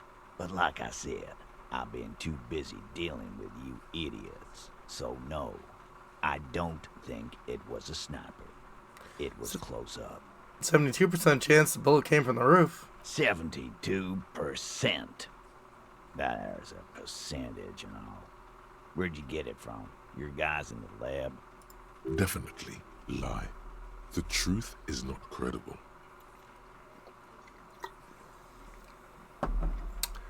Yeah, we've got a ballistics lab in Coron. Me consultant in cases like this. Wouldn't hurt to have one of those in Martinez. Still, all the labs in the world don't put her on that roof. How'd she get there? Climb? Notice the winch out back on the outer wall of the whirling? I've seen the winch. I'm not blind. You saying she reeled herself up by her collar? Like some kind of... Kidding? Let's go with that. Point is, it's just a rusty winch. It doesn't put her on the roof. Well, Ruby could have gotten the roof from somewhere inside the whirling. Nah. The only way up there is through Clausia's room. How do you guys know so much about the place? We've only been drinking here for what? 6 years? How much do we know? Been thinking of getting wilding in rats. That is on my ass, boss. There you go. Tatted on his ass. We know the place. Yeah, there's a locked door in the kitchen and another on the roof. Ever been through those? No, but that doesn't prove anything. It's just 2 dolls. We're not giving you Ruby for that. She's one of us.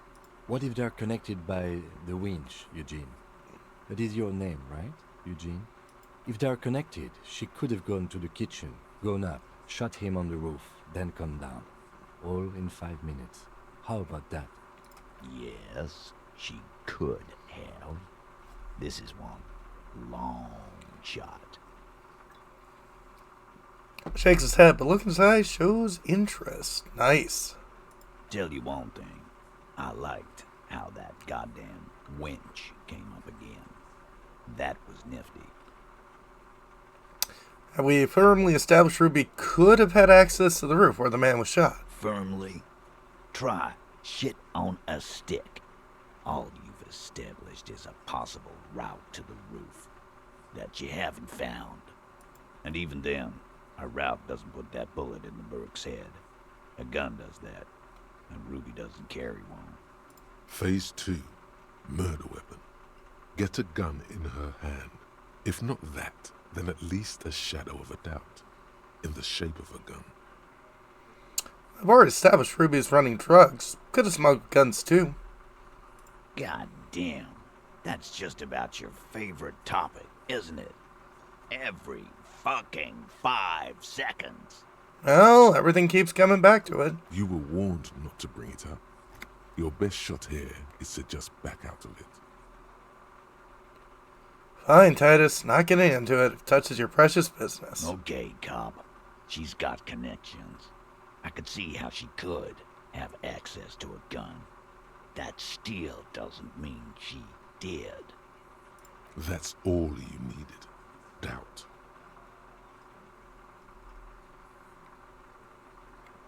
I didn't say I'd prove that she had a murder weapon, just we needed to find her. All right, cop. Keep talking. I'll tell you when I've had enough. Pete, we're not seriously considering it, are we? Ruby wouldn't do this. Why would she do something like this? Phase 3. Motive. The last component. The big one. Get this and they'll give her to you. Remember, don't piss him off. That never works.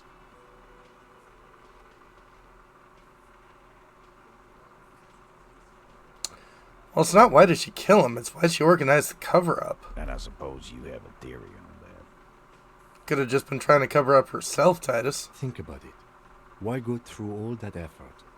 It was her idea, wasn't it? The hanging. You went along, but she suggested it.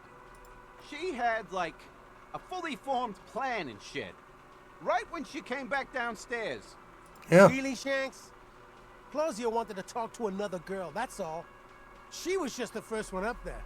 I could have come up with that plan if I'd have been first. Time for a logics demonstration. Eugene, let's yeah, Eugene's the one that's in doubt, so let's use him. Let's assume you killed him. He scoffs. Think. You kill him. Get up there. Shoot him. Get down. Would you prefer to go on trial with your friends, part of a lynch mob, or alone for committing murder? The man is silent. If she used us to cover her own shit up, well, that's a serious violation of the Hardy Code, boss. Which is why she didn't. She would never do that. Why aren't more of you defending her? This is fucking stupid, Titus. Glenn, I thought the same thing when she skipped town and left us in this shit. Oh, so he didn't rule her out completely. And she skipped town. This is good.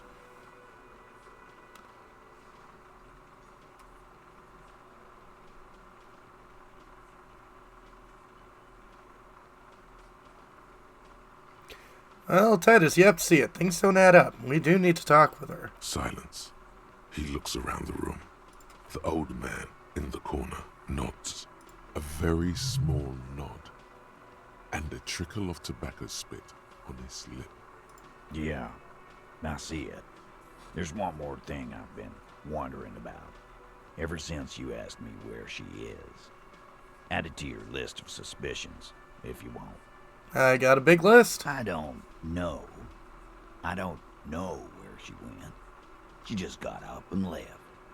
Got real scared, too. Wouldn't tell me where. However hard I asked. Want to know why? Why? She was afraid I would tell you. Maybe she was right. By now, I probably would. She knew there's evidence on her, and she knew we'd find it. This is typical suspect behavior. Why fleeing is always incriminatory. Perhaps. Ask her if you find her. It won't be easy, though. She made sure of that.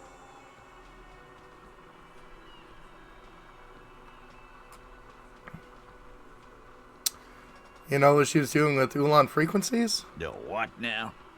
I have no idea. Boys? She said she's building a pale emitter. What?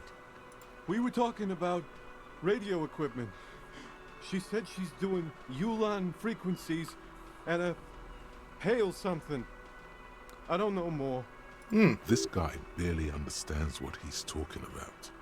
There you have it. Pale something. When did she leave? Friday afternoon, when you first arrived. I got word the RCM was in town. Then she came in to see me. Told me she was leaving. That's when we had our little conversation. And what was she scared of? I told you. You. As in the RCM? No, you. As in the cop with the sideburns and the disco clothes. Oh. Probably knew me from my singing days. Yeah, that's real funny. She wasn't laughing, though. Hyperstilled official say 7 deranged things. You know, when I first saw you limping here, I thought she was paranoid or sniffing her own supply. But now I'm not so sure. What else did Ruby tell you about me? She said you have a funny taste in clothes and that you won't stop. Won't stop? Until you have something on her. She said she's heard of you from Jamrock, that you're a human can opener, that you play suspects against each other, open them up like cans. Fucking hell. Titus, did he just... Open Angus up like a can? Yes, he did. Now, we can whine about it, whack him, or we can go on with our lives. I'm having to go on with our lives kind of day, Al. How about you? Silence. He nods. Is that true, Kim? I can open her? You are insistent. Anything else? Anything? Yeah, there was something else. She wouldn't tell me, though. I could see she wanted to. It was burning on her lips. This caught Titus. This caught Pete. But she was too scared. Scared? You should be too. A strange fear creeps over you. A metallic taste in your mouth. Change the subject. Any clues where Ruby went? She's not far. We know that much. She didn't take her lorry, so she's on foot. Good fucking luck, man. She knows this place like the back of her hand.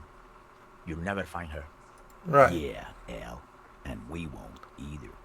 She's not really a hardy candidate anymore, is she? She's not, Glenn. Have you looked for her? A little. On the coast. Right. Where have you looked for her, more precisely? More precisely, on the coast, past the waterlock. She's not here, so I'm thinking she's there. Tell me where on the coast I should start looking? Sure, there's some shit houses there, a cinderblock town. Fisherfolk there refuse to unionize, so that's one place we haven't looked. Right. I hear they have a shack where junkies sometimes crash. Time for you to step up. We will start there. One more question. What does Ruby look like? Yeah. Boyish. Hair's red. Dyed. She looks like a Lowry man. Well, not much, but it'll do. Go! It'll have to. Let's shake. His grip is firm and reassuring, like holding a piece of unpolished granite. All right.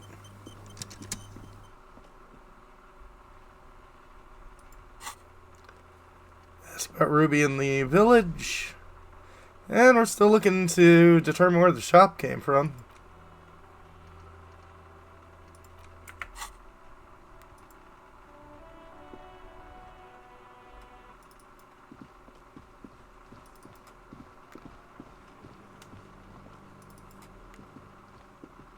You see a heavy steel door.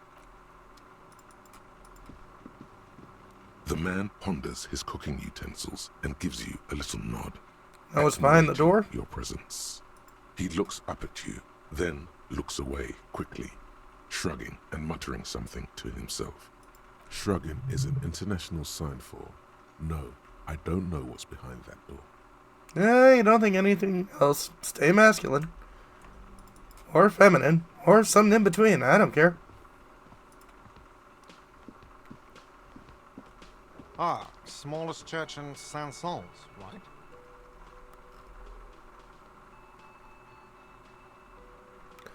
Yeah, church is actually my love. Things are really bad with it.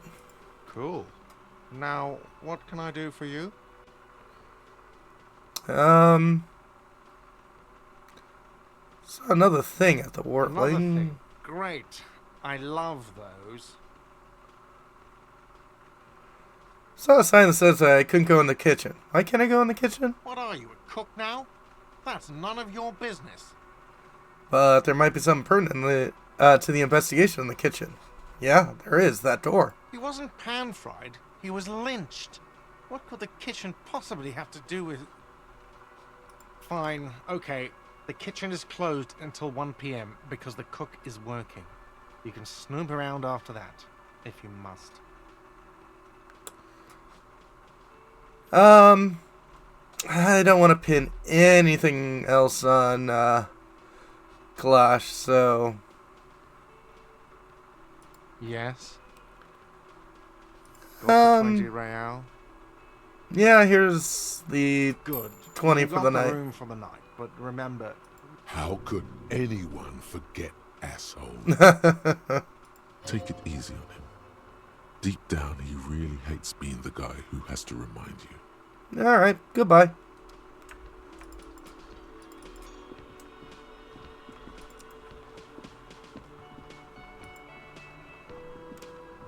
The man ponders his cooking utensils and gives you. He looks up at shrugging is an international sign for. No, he smiles. It's almost like music.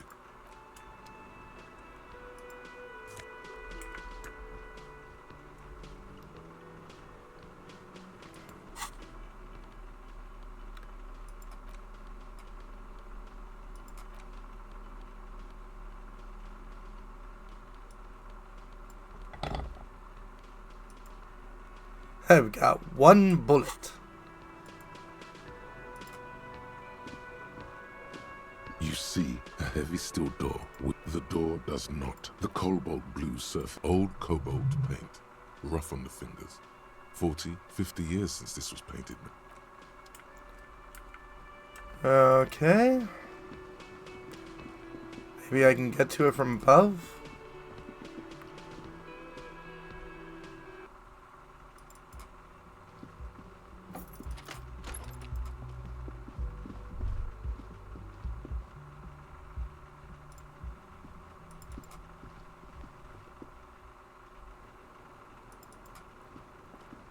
The same small, heavy door. No lock in sight.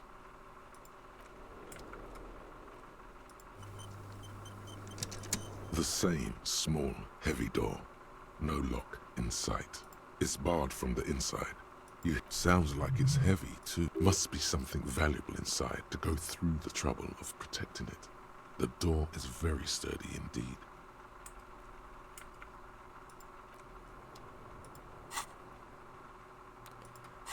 Okay, anything that increases my physical...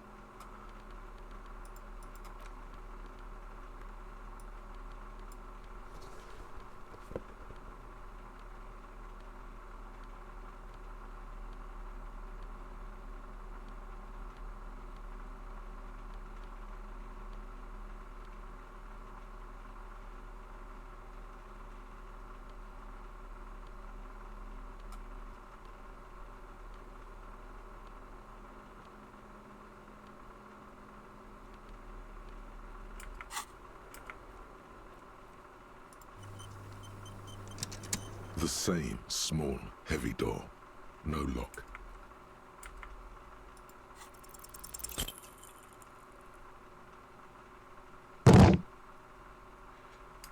Yeah, nope. You kick it. Gung-ho style.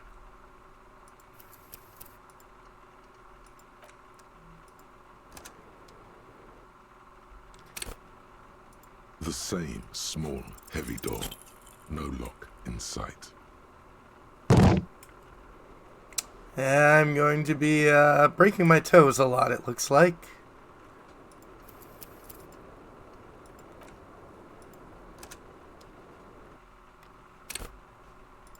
The same small, heavy door.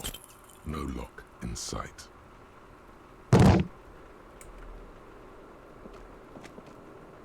You kick it, gung-ho.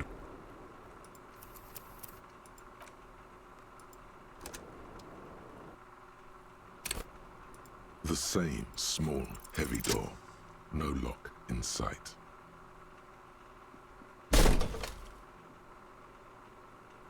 Something cracks inside. It is an unbelievably satisfying sound. Nice. Nice. Yeah, that's what I thought. Filling you with a belief in your own body. Sounds like the property damage wasn't in vain, at least. Would it hurt to look in? Let's see.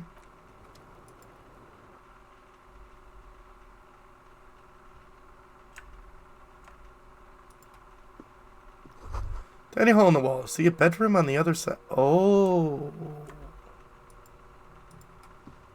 You can almost see the shape of a man and a woman writhing inside, bathed in drug sweat and dirty linens. Bottles lie around everywhere. You can't see into Callista's bedroom from here. You can barely see through. Better not to jump to sensationalist conclusions here. Right. The footprints on the floor, however, definitely suspicious. What are those people doing in there? You lean closer to the peephole instinctively. I bet they're doing something quite unnatural there.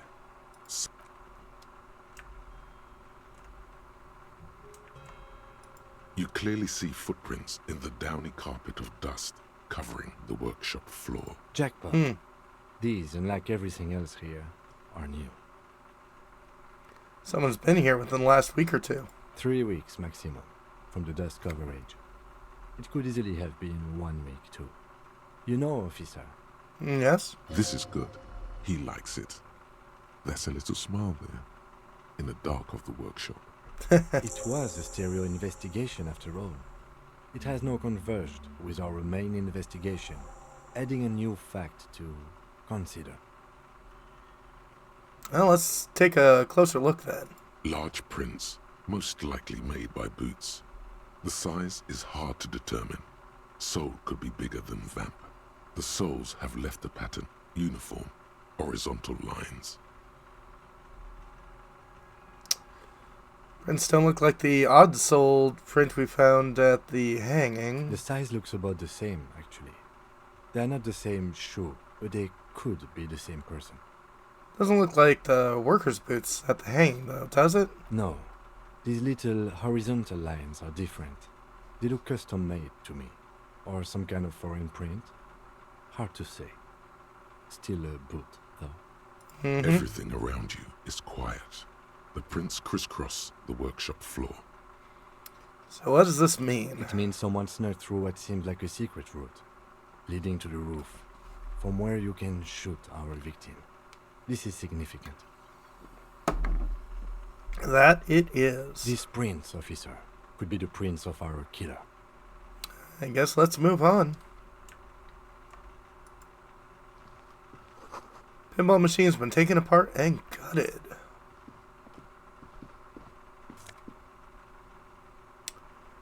Pinball maker's coat, plus empathy, plus hand-eye coordination. Nice.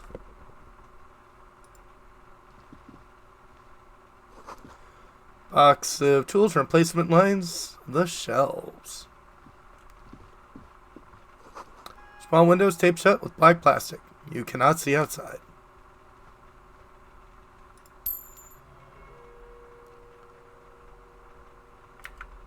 Yeah, I'll leave the cigarettes.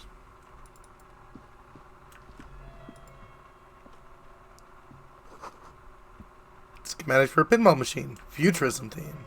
Alright. So this is a workshop.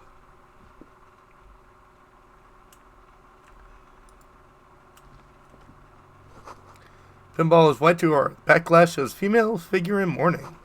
Note, MB, a spare key is tied in the bush outside the corner room window. Oh.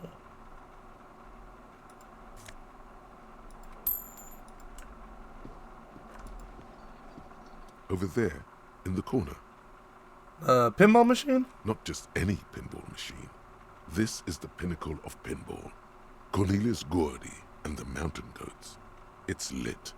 You can't wait to get your hands on it. Kim, are you seeing what I'm seeing? The pinball machine. Gordy's Goats. A classic. Wait, you played it? A little. Feels like a lot. Too much to play it again. Let's take a closer look. Ah, great.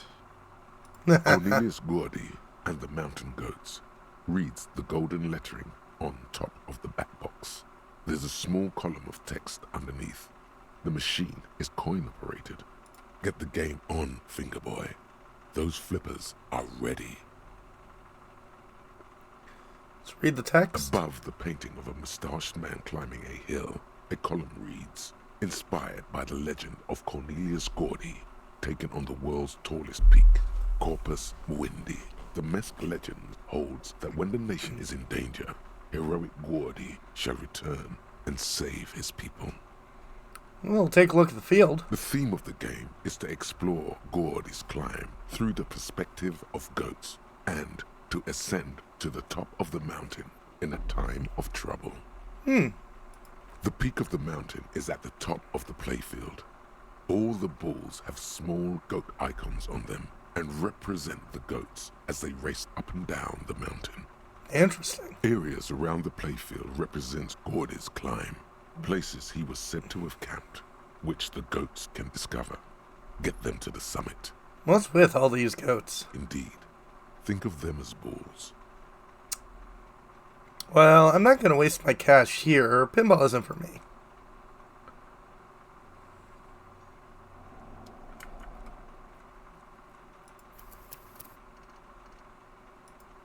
But I am definitely going to save here.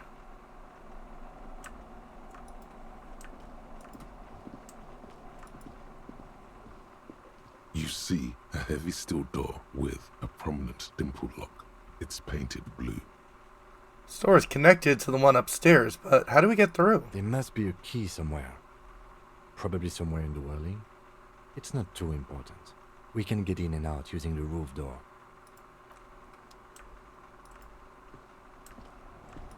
Okay, we were told the This key... small elevator is dimly lit by a bulb that's been glowing for ages. The latticed cage is open, inviting you to step inside. Smells of nougat and sweat.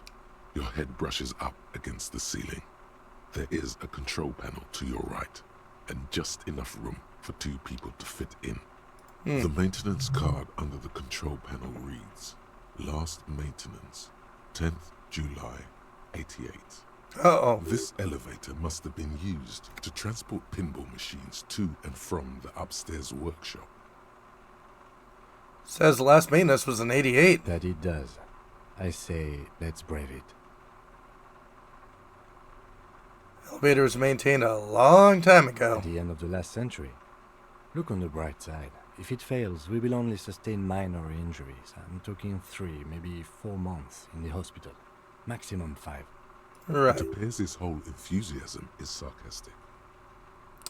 Mostly pinball machines right in this elevator. Seems so, although it's pretty quaint for a freight elevator.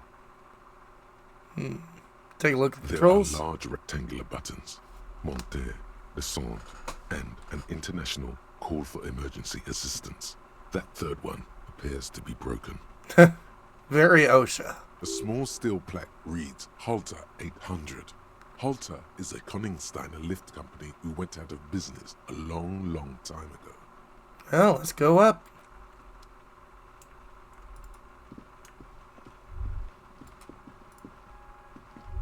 So this is where they brought 40 pinball machines to fix them up. A long time ago. Everything is covered with dust now. Yep. The lieutenant looks around the dusty, crowded room, inspecting the tools on the shelf. Looks like they gave up fixing the pinball machines at some point. At some point, 20 years ago, 15 maybe, before pinball went out of vogue. Used to be a workshop. Looks like it. I'm guessing Martinez North 22 used to be a pinball arcade before it became a hostel. There are machines left over. A creak. Some dust falls off a shelf. Downstairs in the hall, next to the main door. One of them even works. I've seen one of the hearties bang away at it. But then it went bankrupt. Your skin crawls from making the connection. I mean, the Whirling in Rags really is part of the doomed commercial area? If that's true, then our cafeteria manager is not going to like it. We should tell him what we found up here, omitting that suspicion. He does not appear to be the kind of man who likes his establishment to be part of a neighborhood ghost story about bankruptcy. Stupid superstition. But still, it would be interesting to see what the cafeteria manager thinks of this. It's not a ghost story. It's a curse, and God ought to be made knowledgeable so he can perform counterspells. Right.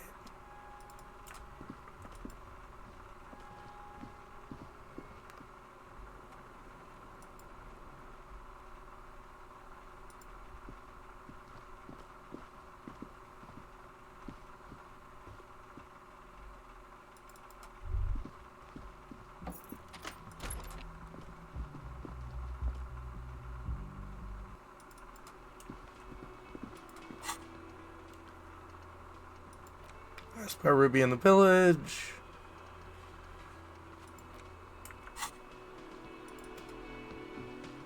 Can I help you? Saw another thing in the whirling. Another thing. Great. I love those. There's people in the wall. What wall? Upstairs in the secret back room next to Claudius's bedroom. I think it's used for looking in on guests. I'll have it fixed at once. Thank you for letting me know. I assure you, the Whirling does not abide spying on its guests. Good, good. Color has drained from his face. Sure you haven't been spying on your guests? Absolutely not. Fuck you for even implying it. It wasn't me. It wasn't my staff. The establishment will look at it and ascertain what it was. Right. Well, he's definitely not lying. He wouldn't endanger this business like that. Sir, he was only asking a question. It's his job and mine. See that it's covered. Yes, I absolutely will. Sorry, it's been a bit of a day. And now a hole in the wall. Alright, you've been notified. Thank you. I'll patch it up personally. Was there something else about the establishment? What if I told you you got in the back room behind the blue steel door? Oh, okay. Well, I did hear you make noise back there, so good for you. He's really, really holding himself back here. It takes a lot of willpower not to ask. Obviously, he's been wanting to know what's behind the door. Aren't you going to ask me what's back there? Okay, what is back there? Nothing. The black gaping maw at the end of time. Skeletons, a mausoleum of dead. Pinball machines, pinball workshop. Ha! I knew it. I've always wondered where those machines by the door came from. And they told me there was some kind of pinball thing here too. I knew it. Were there any back there? In working order, I mean. Why, do you want to play it? Because I might be up for a game. No, I was just wondering if you found pinball machines there. He was wondering about something business-related, about how much money he could make of one. Can't turn this place back into a pinball arcade? No, but we could diversify the entertainment options, seeing as you've opened the door back there. The machine we have in the corner now is broken. It wouldn't hurt to get a little life in here, other than the hellish karaoke machine. That one's always causing trouble. That wasn't that bad. Yeah, those numbers he's adding up must be making good sense to him right now. Sounds like he cares about the place. He's not going to be overjoyed to hear that it's part of the doomed commercial area. He should still know. You have to be forewarned about these things. Yeah. Nah. Something else. Goodbye.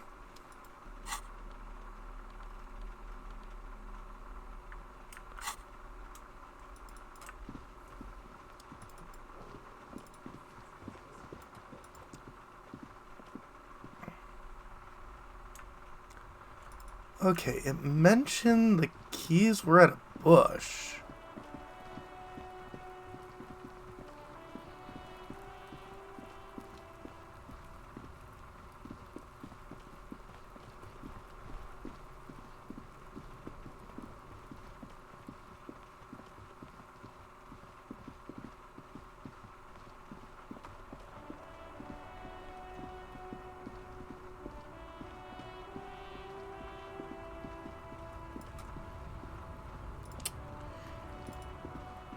Where, I do not know.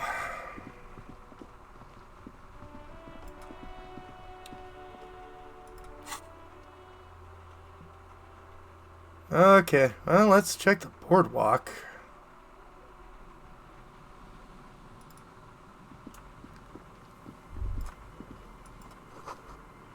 Can't imagine why calls become terrible sometimes.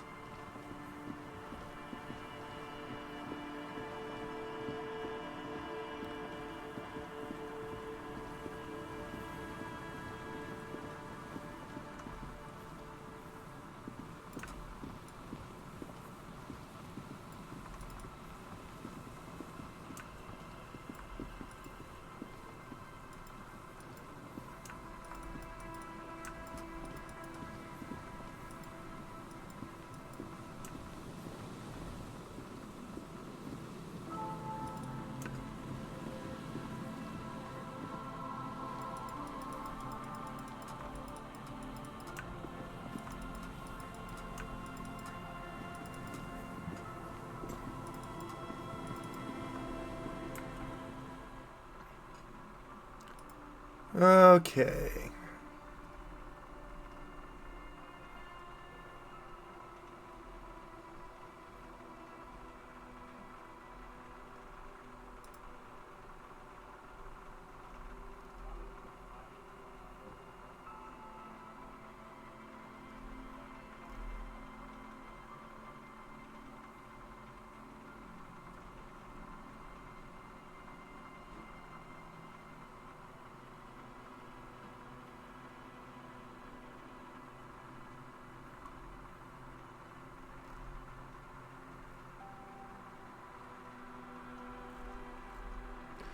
Okay, so...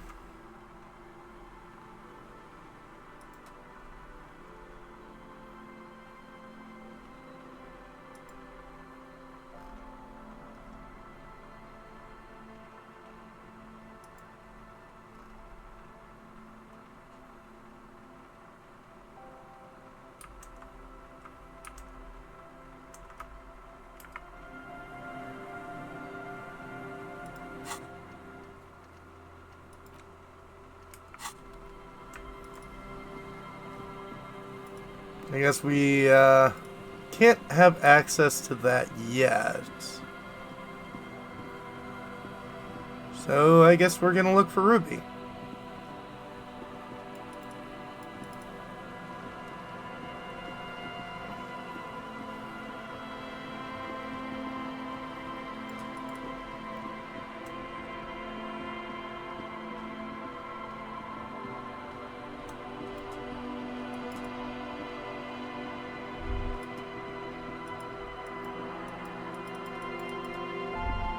A drop in temperature, an easy flow there. An empty street. Before you, a thoroughfare unjammed with lorries. No more drivers smoking on hitched steps. Just silence. What does smoke smell Chemically like? sweetened. Across the road, a forgotten bus stop. Corrosion has opened a hole in its roof. An elm tree watches over the building. Its branches are dripping with rain and snow. The road is smooth and motley. Craters filled with a black asphalt. The asphalt, first laid, is grey already. A row of tenements are under construction in the distance. Where people lived across the road. A tub warm with water, white with soap. A man bathes while radio waves transmit the lottery numbers. 4, 18, 21, 4, 1. A modern washing machine rattles a drawer full of silverware. His boyfriend is on his way home. He brings tins of meat and vegetables with him. Their pockets are heavier with money, but only slightly. Oh, sounds great. What about the bus stop? Number 312D. Young girls used to come here, huddled up, hoping for more warmth than their thin coats give them. The bus took them to school. It has not run for 8 years. There were not enough girls to sustain its cost. What about the road? Craters pocked the surface. Children played in them until heavy trucks full of black pitch rolled in. The landowners have filled the craters with money. It is a vital artery of the flow of trade. Hmm. There's one bump on the road. A dead dog lies flat about 200 paces away, right at the turn. Oh, dog. Tragedy comes from the wheels of a fast RCM vehicle, hurrying to work. The cold washes over you. The sound of the sea has grown distant. I guess that's enough. The wind moves the aerosol.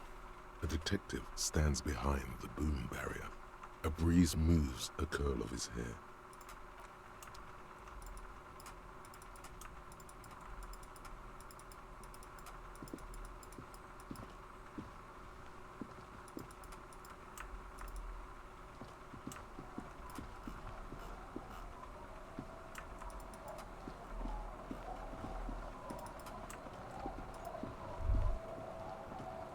The old woman still hums her unknown song.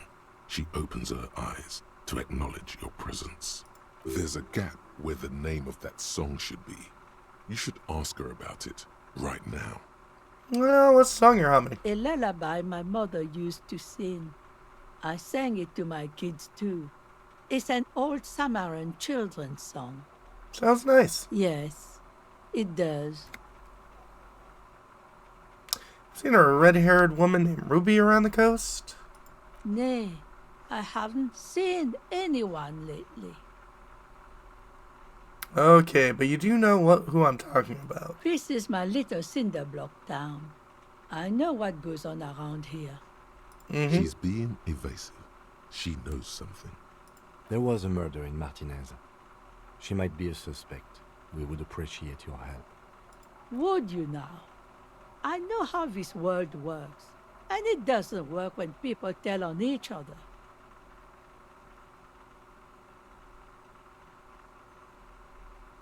It's like when that man locked himself in the woodshed. We just need to help her come out. No, it's not like that, man.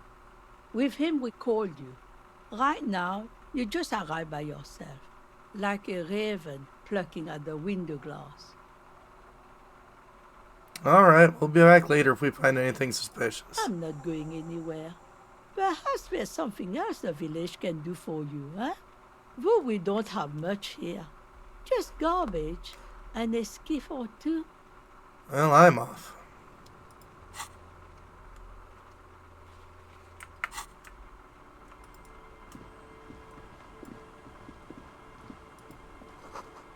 Flower trip with nothing really grows. Maybe in the spring?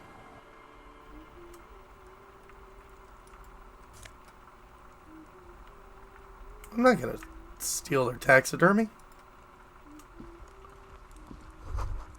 Industrial coal pellets burn with an orange glow. Is that the phasmid? It looks like the phasmid, leaning against the wall.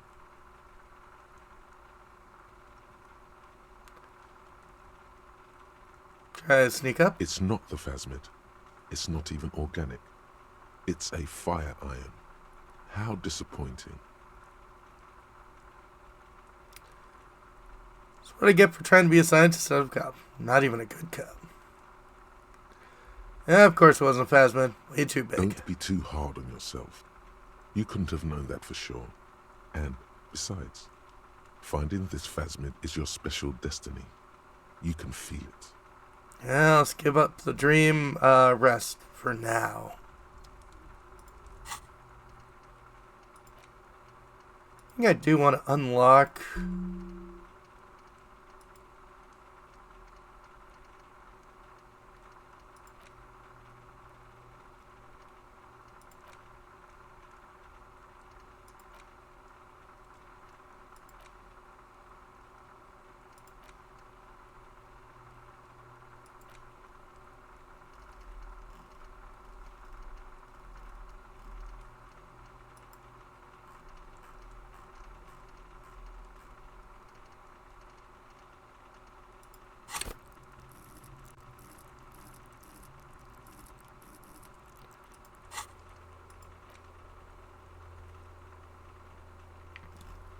physical instrument.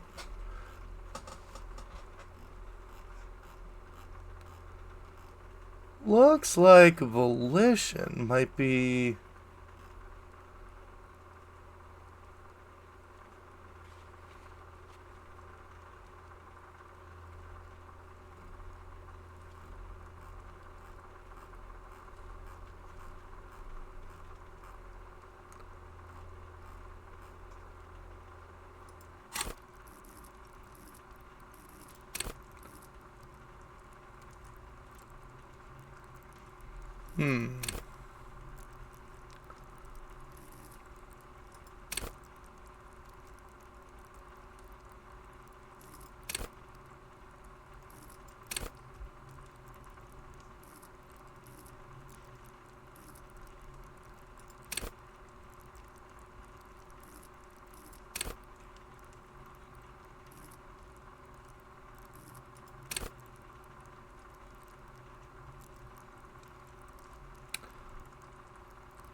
Hello?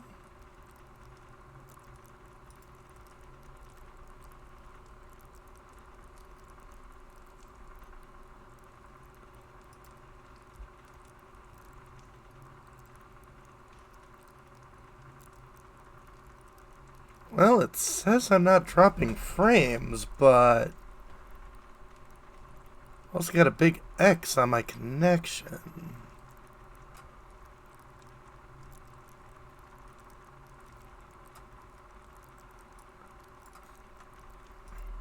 Oh, you still see me. Okay, okay.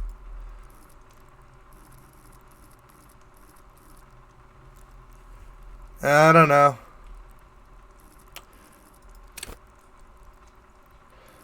Okay, shivers I do think I need to improve. Okay, the stream did break for a second. Yeah. Mister, what were you doing in my fireplace? There's a phasmid in it. I'm trying to catch it. Yeah. I'll have to stitch them together. Oh. Okay. Know anyone named Ruby? La... Luby. Ruby. Oh? My mom tells me I'm a big girl, but she doesn't know that I can't say Earl. Or like, sometimes I can, but then Uller. Kids. Twins outside your brother? Yes. They don't want to play with me. They're older and play outside. Oh. They look the same. Sometimes I can't tell them apart. Guess they do look alike. Lammy tells them apart. Oh. Are you Lillian's daughter? Yes, I am. Little Lily. You know my mom? Well, we met earlier. That's nice. My mom is great. She's never angry or anything. What's that thing you're holding? It's Lammy. He's my friend. Sort of. Like... Lammy the lamb? Does he run a cult? Lambie is a stuffed lamb that, admittedly, has seen better days. One of the eye buttons is missing, and the fur is tattered in several parts. Oh, Lambie looks real soft. Yes. Very soft. That's your cheek hands, Lambie? Isn't he soft? Aww. Alright, well, goodbye. Bye.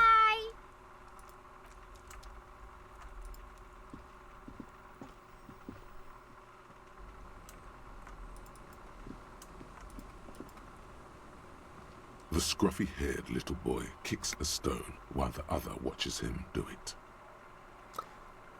See any bad people around? What bad people? I don't think questioning 4-year-olds without their parents present is going to crack the case. Yeah, probably. Take care.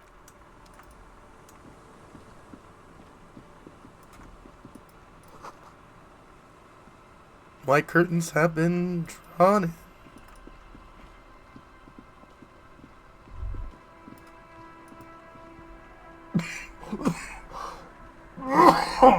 Yeah, sorry about that. Sounds of life from the north.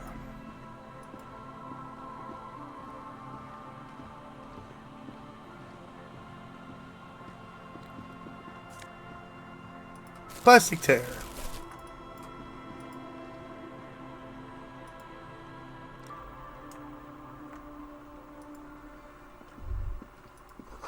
See a dark red chair in the dim light of the room.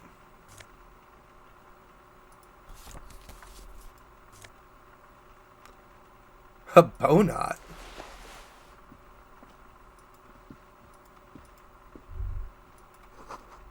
Cold breeze enough to make the wall planks creak.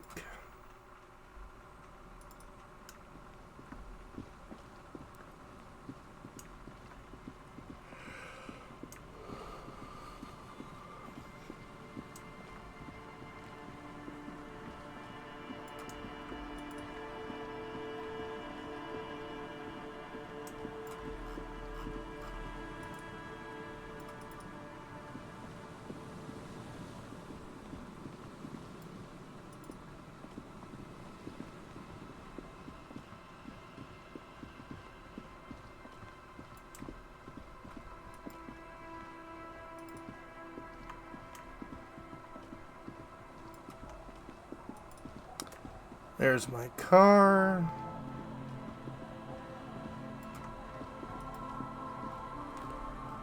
Ah, just you were looking for.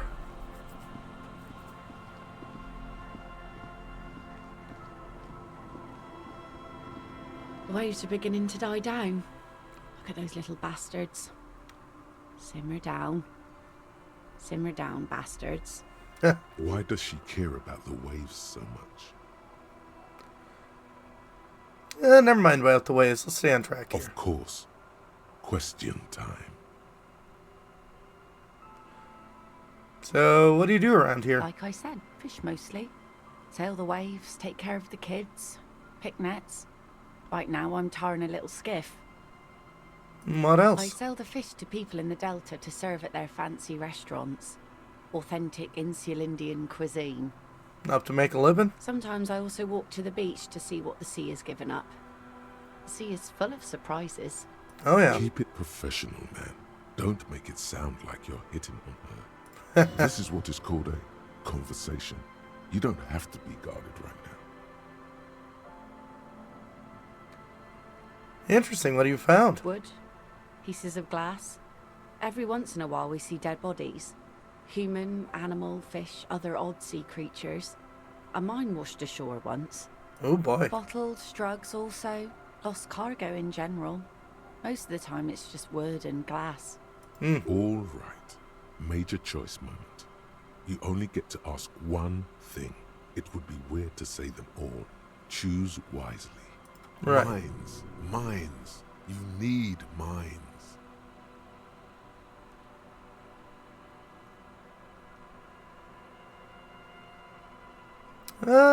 I'd like to know about the human bodies. Well, you're barking under the wrong tree then, officer. I have no interest in floaters. Seen enough of them in my life already.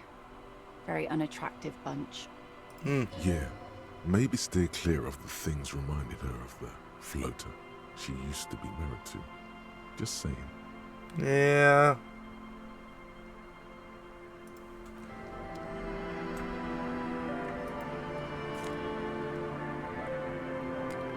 Cavalry boots.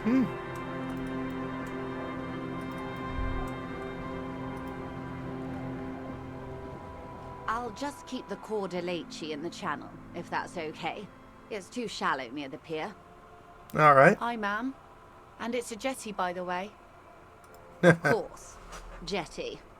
I prefer a good jetty to a pier any day. Jetty. Something about the way she says it makes you want to sing. Jetty. Oh, jetty. It's good to see you here, detectives. I only just arrived myself. What brings you here, madame? Nothing, really. I've had my eye on this jetty for weeks now, so I decided to investigate it personally. This cluster of buildings isn't on any of the official maps, as far as I can tell. Ah. That. And she's also keeping an eye on you. How do you like it here? How do I like it? Water drips down eaves of Eternite. The jetty below her feet creaks to the tune. the smell of salt and dog shit in the background. Yay. It's pornographically poor. The street has no name. All the men are dead or missing. And is that the carcass of a motor carriage over there? I'm surprised that woman hasn't put me to the sword yet. Maybe she will. You should ask your questions while you can. Dark eyes survey the coast leading up to Martinez. Dull grey metal rests in her scabbard. A sword. The wind is too loud for her to hear. Fortunately for you, madame, the RCM is on the scene. All right. Politics time. Let's react.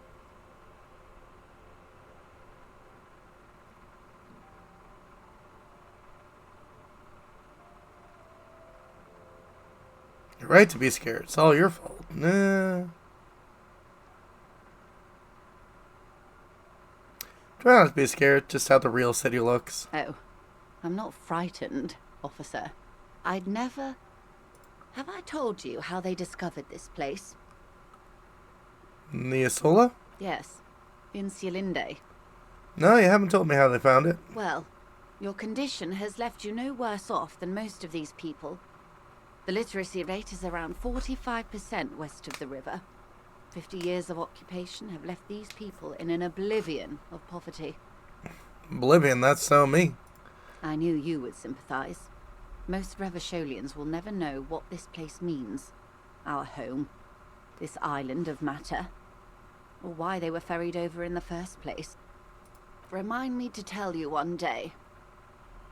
For now, how can I assist you in this new location? Tell me now while we've got time. Do we? I hear you have singled out a suspect and are in pursuit. This is cause for cautious optimism. I would not want to delay you. This story she will tell only before she leaves Martinez, at the very end of her stay. Right. Maybe there is something else I can assist you with while you're hot in pursuit. I guess that's all for now. That leads to a school of fish swimming in the kelp.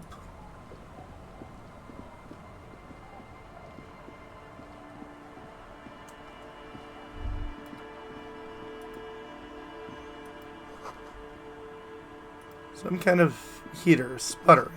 It's Loctite.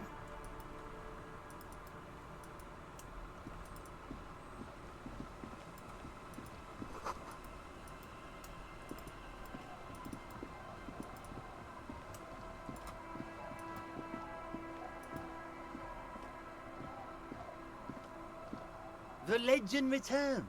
You know the dance. Smokable smokes, pissable pilsner. Drink it, then convert it to piss.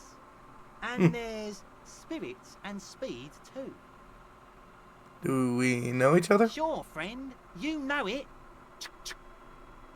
Don't mind old Rosemary here. He's a buffoon. Let's have a word after your high-concept transactions. I'll give you the lowdown. Not a bottle of spirits costs 300 real. See, friend, it's real valuable. Worth every real, if you catch my drift. Got it from a bit of a business venture. Alright. You know, it's funny, actually. He's finding it difficult to focus his watery gaze. What is? What? What do you mean what? What do you think was funny earlier? This guy. Conversation might bring a discount, no? So where'd you get the bottle of spirits from? Oh, this is medicinal spirits. The good stuff. Got it from the doctor's office. I got one of those scientific ampoules a few months ago. Torpedo, they call it. It's supposed to keep a man from taking a drink. Didn't stop me for shit, that's for sure. 5 lemons with half a pack of butter and you're good to go. Sounds dangerous. It was. In a week, the goddamn kidneys started giving me all kinds of help. Finally, the missus took me to a private doctor's office. Not a charity, the real thing. Oh. Those arseholes charged me 4 real to remove the damn thing. But I came out on top after all. How? The idiots left me alone in there. Now, I used to teach high school biology. I know what doctors use to preserve dead things. Formaldehyde? It's like 3 cans of this blue medicinal stuff from the back room. Threw the snakes out and voila! What's left is this beautiful blue stuff. 98.7% almost pure alcohol. Uh-huh. Snakes or intestinal worms? 2 I already sold to these fine gentlemen here. But this last one is yours for 3 real, if you want it. Don't say it. Can I smell it first? Yeah, be careful. It's extremely flammable. One spark and the entire city of Revachol is wiped off the map. Feels like someone set a mustard field ablaze right inside your nose, then drenched it in tear gas. Your nose is a singular source of pain, but at the same time you don't remember the last time you felt so alive. In all fairness, that might be attributed to the retrograde amnesia. So, what's the deal, friend? Want the spirits or not? You know, maybe we could use it for something non-imbibing. I think it'll prove useful, yeah. 3 real and it's yours, friend. The deal of a lifetime. Well done. You got it. That's a much more reasonable price right there. Makes sense now. I'm off.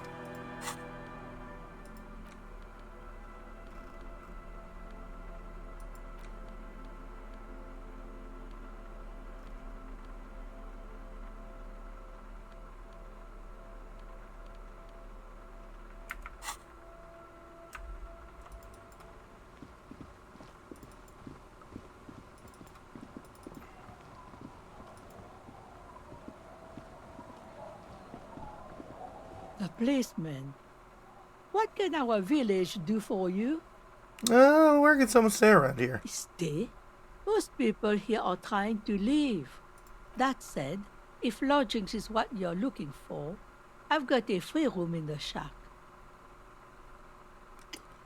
How much is it? I won't charge you for it.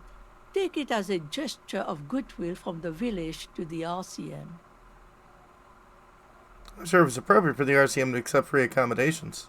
Oh, don't. It's your choice. No skin off my teeth. Why isn't anyone using the room? My kids grew up and left like they do. The house is long empty now. I live in the small side attachment. It's easier and cheaper to keep warm. One more time, I can just have the room? Aye. The room is pretty bare bones, but it's got a bed and roof over it. That's more than some folks have around here. When Varson communist revolutionary Ignace Nielsen was in hiding, he stayed in a hut on the Boreal Plateau for 10 months.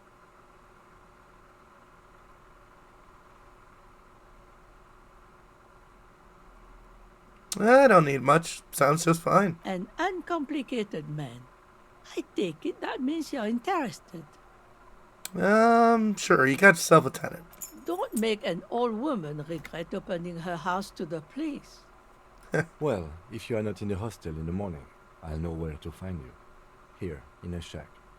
He's a little relieved you're no longer in that room. Should he? This environment encourages one thing, and one thing only. Drinking. I'm off.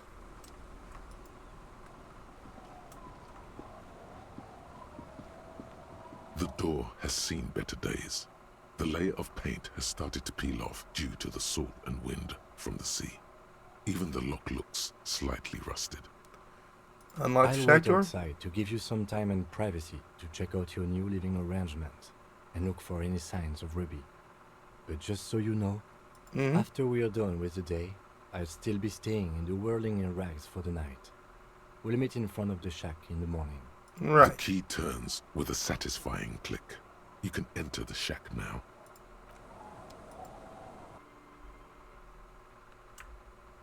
Okay. Floorboards creak under your step. See the waves, sea, church. Old science fiction magazines, books about bird watching, almanac from 39. On the table, you see a bowl of water, a rough soap, and next to it, a small hand mirror. A straight razor soaks inside the wash basin. Shaving the right call. The water reflects back a vague image of your face. Nose bulbous and red, hair unkempt, wrinkles lining the eyes and forehead. The stash is gigantic. You'll be looking like a pansy without the chops. A fucking pansy. A fresh start looms ahead. Clean yourself up and be born anew. Yeah, I'll keep the hair. An old mirror hangs on the wall. You see the reflection of your face in it, adorned with the expression.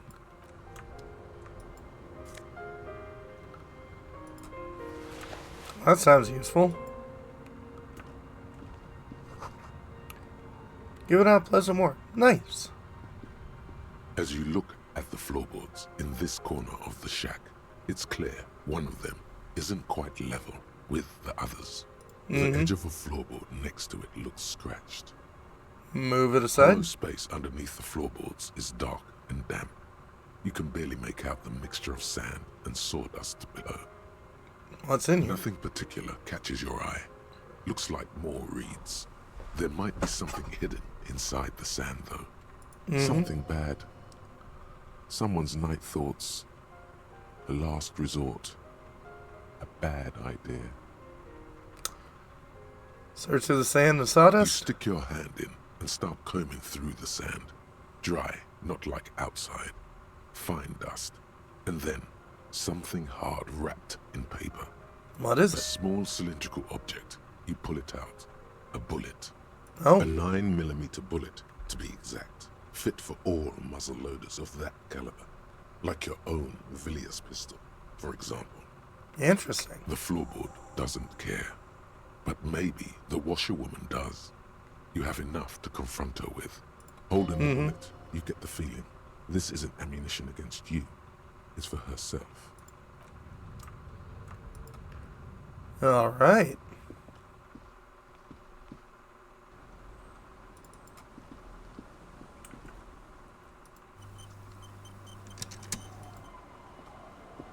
Our tenant, the policeman. I hope the waves don't keep you up at night. What can I help you with? Why was there a bullet on the floorboards of your shack? Damn that girl. And without anger, a long and harsh life has taught her not to buckle under pressure. A bullet? You didn't put it there, did you? She did. Gone and hid things in there? She's usually a good tenant, and not a stupid one either. You rented the room to her? Yes. I let my room to that Ruby girl. Speak slowly. Wring out a rag. After a long silence, her hands move to the water bucket. Some water sloshes over the edge. As I've done before when she's been in trouble or just looking for solitude.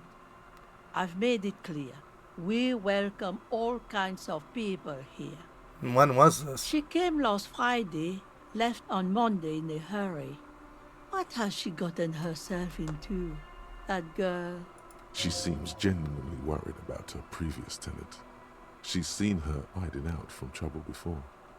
But this seems different. That's for the police to find out. Right then, please answer each question to the best of your ability. I'm sure we have a few. Said she left on Monday? Yes, early with the dogs, around 8 o'clock, I think. All right. She probably heard the lieutenant's Kanema drive by, and it woke her up, just like it did you. Kim, she must have heard your Kamena. Yes. That is a downside of having a 130 kilowatt engine. It lets the bad guys know when you are coming. Is the room as she left it? I cleaned it, like I always do. Was there anything else in there? No. The truth, sire. What's she like, Ruby? She's good company. Knows how to talk to an old woman. At my age, you don't get a lot of quality conversation. So I really appreciate that about her. Mm-hmm. Did she talk to you much during her last stay? No, she was mostly silent this time, kept to herself. What do you mean? She tried not to let it show, but I could tell she hadn't come to fish. Usually she likes to cast a few lines, but this time she mostly stayed in her room. Why do you think she left the bullet there? How would I know? She's a gruff one, but not violent. She doesn't go around toting a gun. You could ask her about your hunch, that it was a desperate measure. See if she thinks Ruby fits the bill. I've got a possible explanation in my mind. Aye. Do tell. It was an exit plan. Exit from what? This. The lieutenant stops writing for a moment. He looks at you, then at the old woman. No, she's a fighter. Not a quitter, like you sometimes get, son. She really believes that. Does she have any technical equipment on her, radio stuff? Not that I know of, though she was into nice music. She once showed me a few mixtape millions she'd made. Although I guess she was pretty handy with the mechanical and technical stuff. Even fixed the heater in the shack. You should be thankful for that. Where'd she go? I don't know. Further up the coast. She tried to leave quietly, but the hinges on that door screeched like a cat in heat. Woke me up. I heard her rushing in those heavy boots, heading up north. You'll never find her, you know. She knows the coast like the back of her hand. You only just arrived. I wouldn't worry about that, man. We are persistent.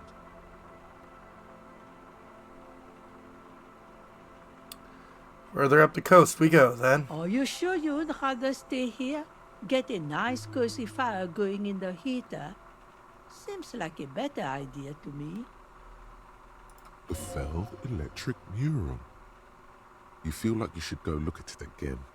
Step closer this time. I had a few more questions about Ruby. What more do you want to know about that poor girl? Yeah, I guess nothing. Let's hear I'm off. one thing, officer. If you do find her, please go easy on her. She really means it. It's an honest. She's a good girl. Whatever she's gotten herself mixed up in. Yeah, I don't think I want to be too much of a baddie.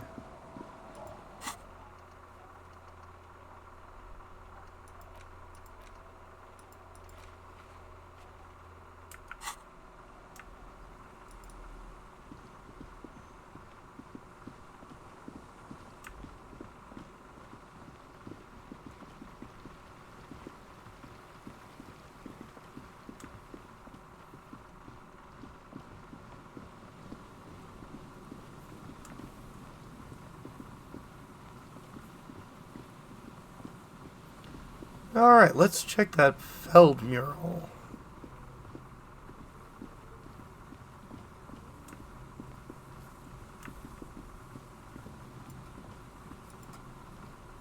And Mikhail noticed the windows, especially with how there are no windows on the south side. This was to deal with. One man standing next to his son, pointing weather-worn roads. Sees the approach and smiles. You officers, come to investigate the historic subtext of West Martinez? I'm Tran Heilostam. You must be Kim Kitsuragi, right? I was just telling my son about this building. Not a lot of people realize the historic significance here. Very rich in hypertext. Oh. I can't click on the hypertext link. Nice to meet you. Hold on. Hypertext? Yes, hypertext. Young Carp and the collection of cultural hyperlinks. Right. He's just making up fancy words. This doesn't mean anything. What was that about the windows before? Oh yes. So, Mikhail, they had to deal with monitor glare, especially in the summer. They still had vector monitors back then. That was 49 years ago. So they didn't have windows on the south wall. You and Kim know each other, then? No, I can't say that we've met before, but I've heard of Kim, of course. Mikhail, say hi to the officers. Hello. Sam, the boy soldier. Your child stays hidden behind the hem of his father's coat, clutching to his worm-themed coloring book. Mikhail's a little tired today. We spent all night trying to run Orbis on his radio computer. Have you heard of it? It's a programming language used in Grad. Quite tricky, but he wanted to play this Grad-made adventure program. We've been getting really into verbs lately. A man speaks in the artificial cadence of a professor, or someone who's been on too many radio shows. Right. But I assume you're not here for giant worms when there are so many real things to see. Just as I was telling Mikhail before, this is where the Coalition landed in 08. We could be standing on what is the most interesting landmark in Revachol West. Wow, get a load of this guy. He really enjoys his trivia.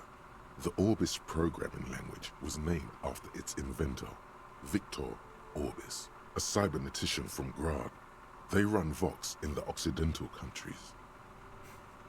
You look like someone who has money. Do you have any money?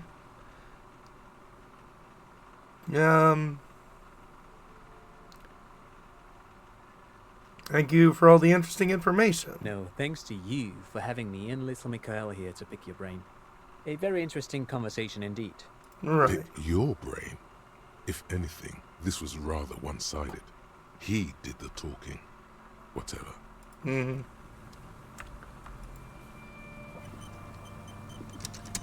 You see, a once bright mural towering above you.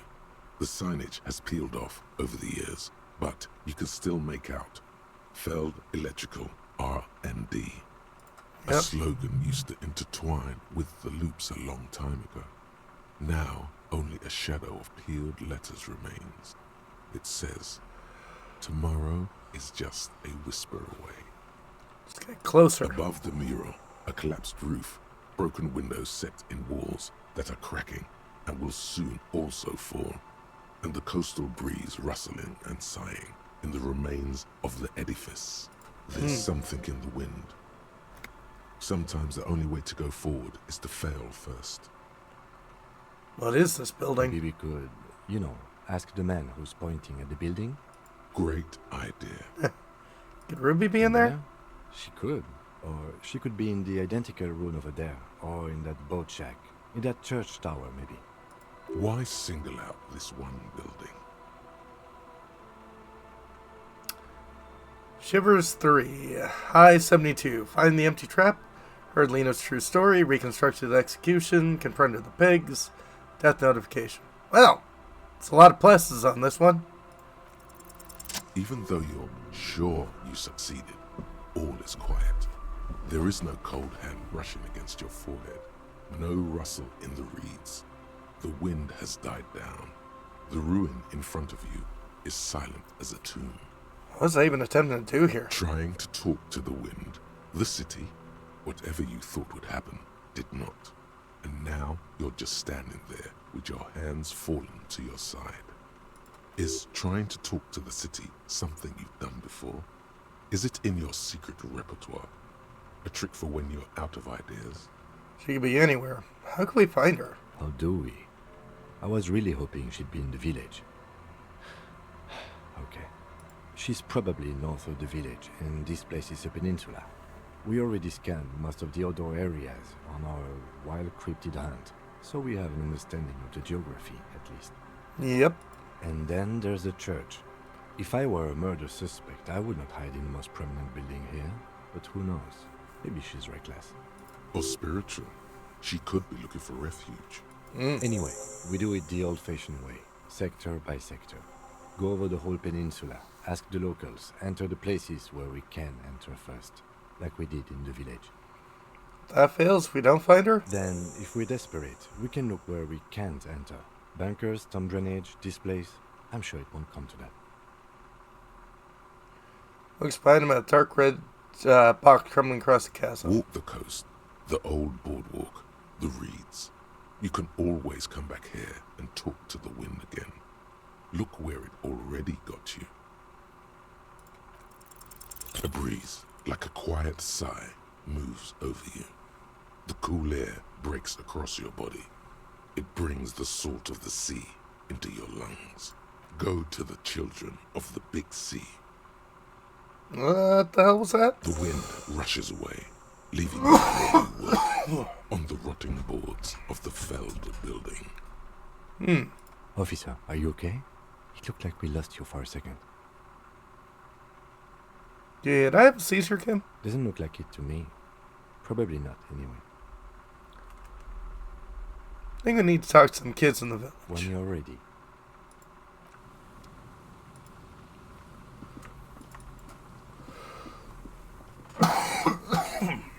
Bleh.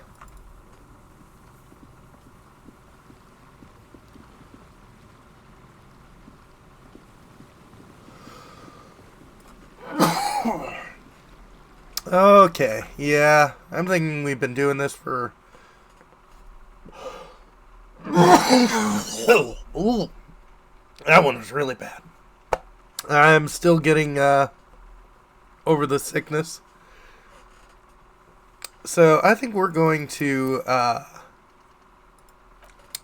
save here.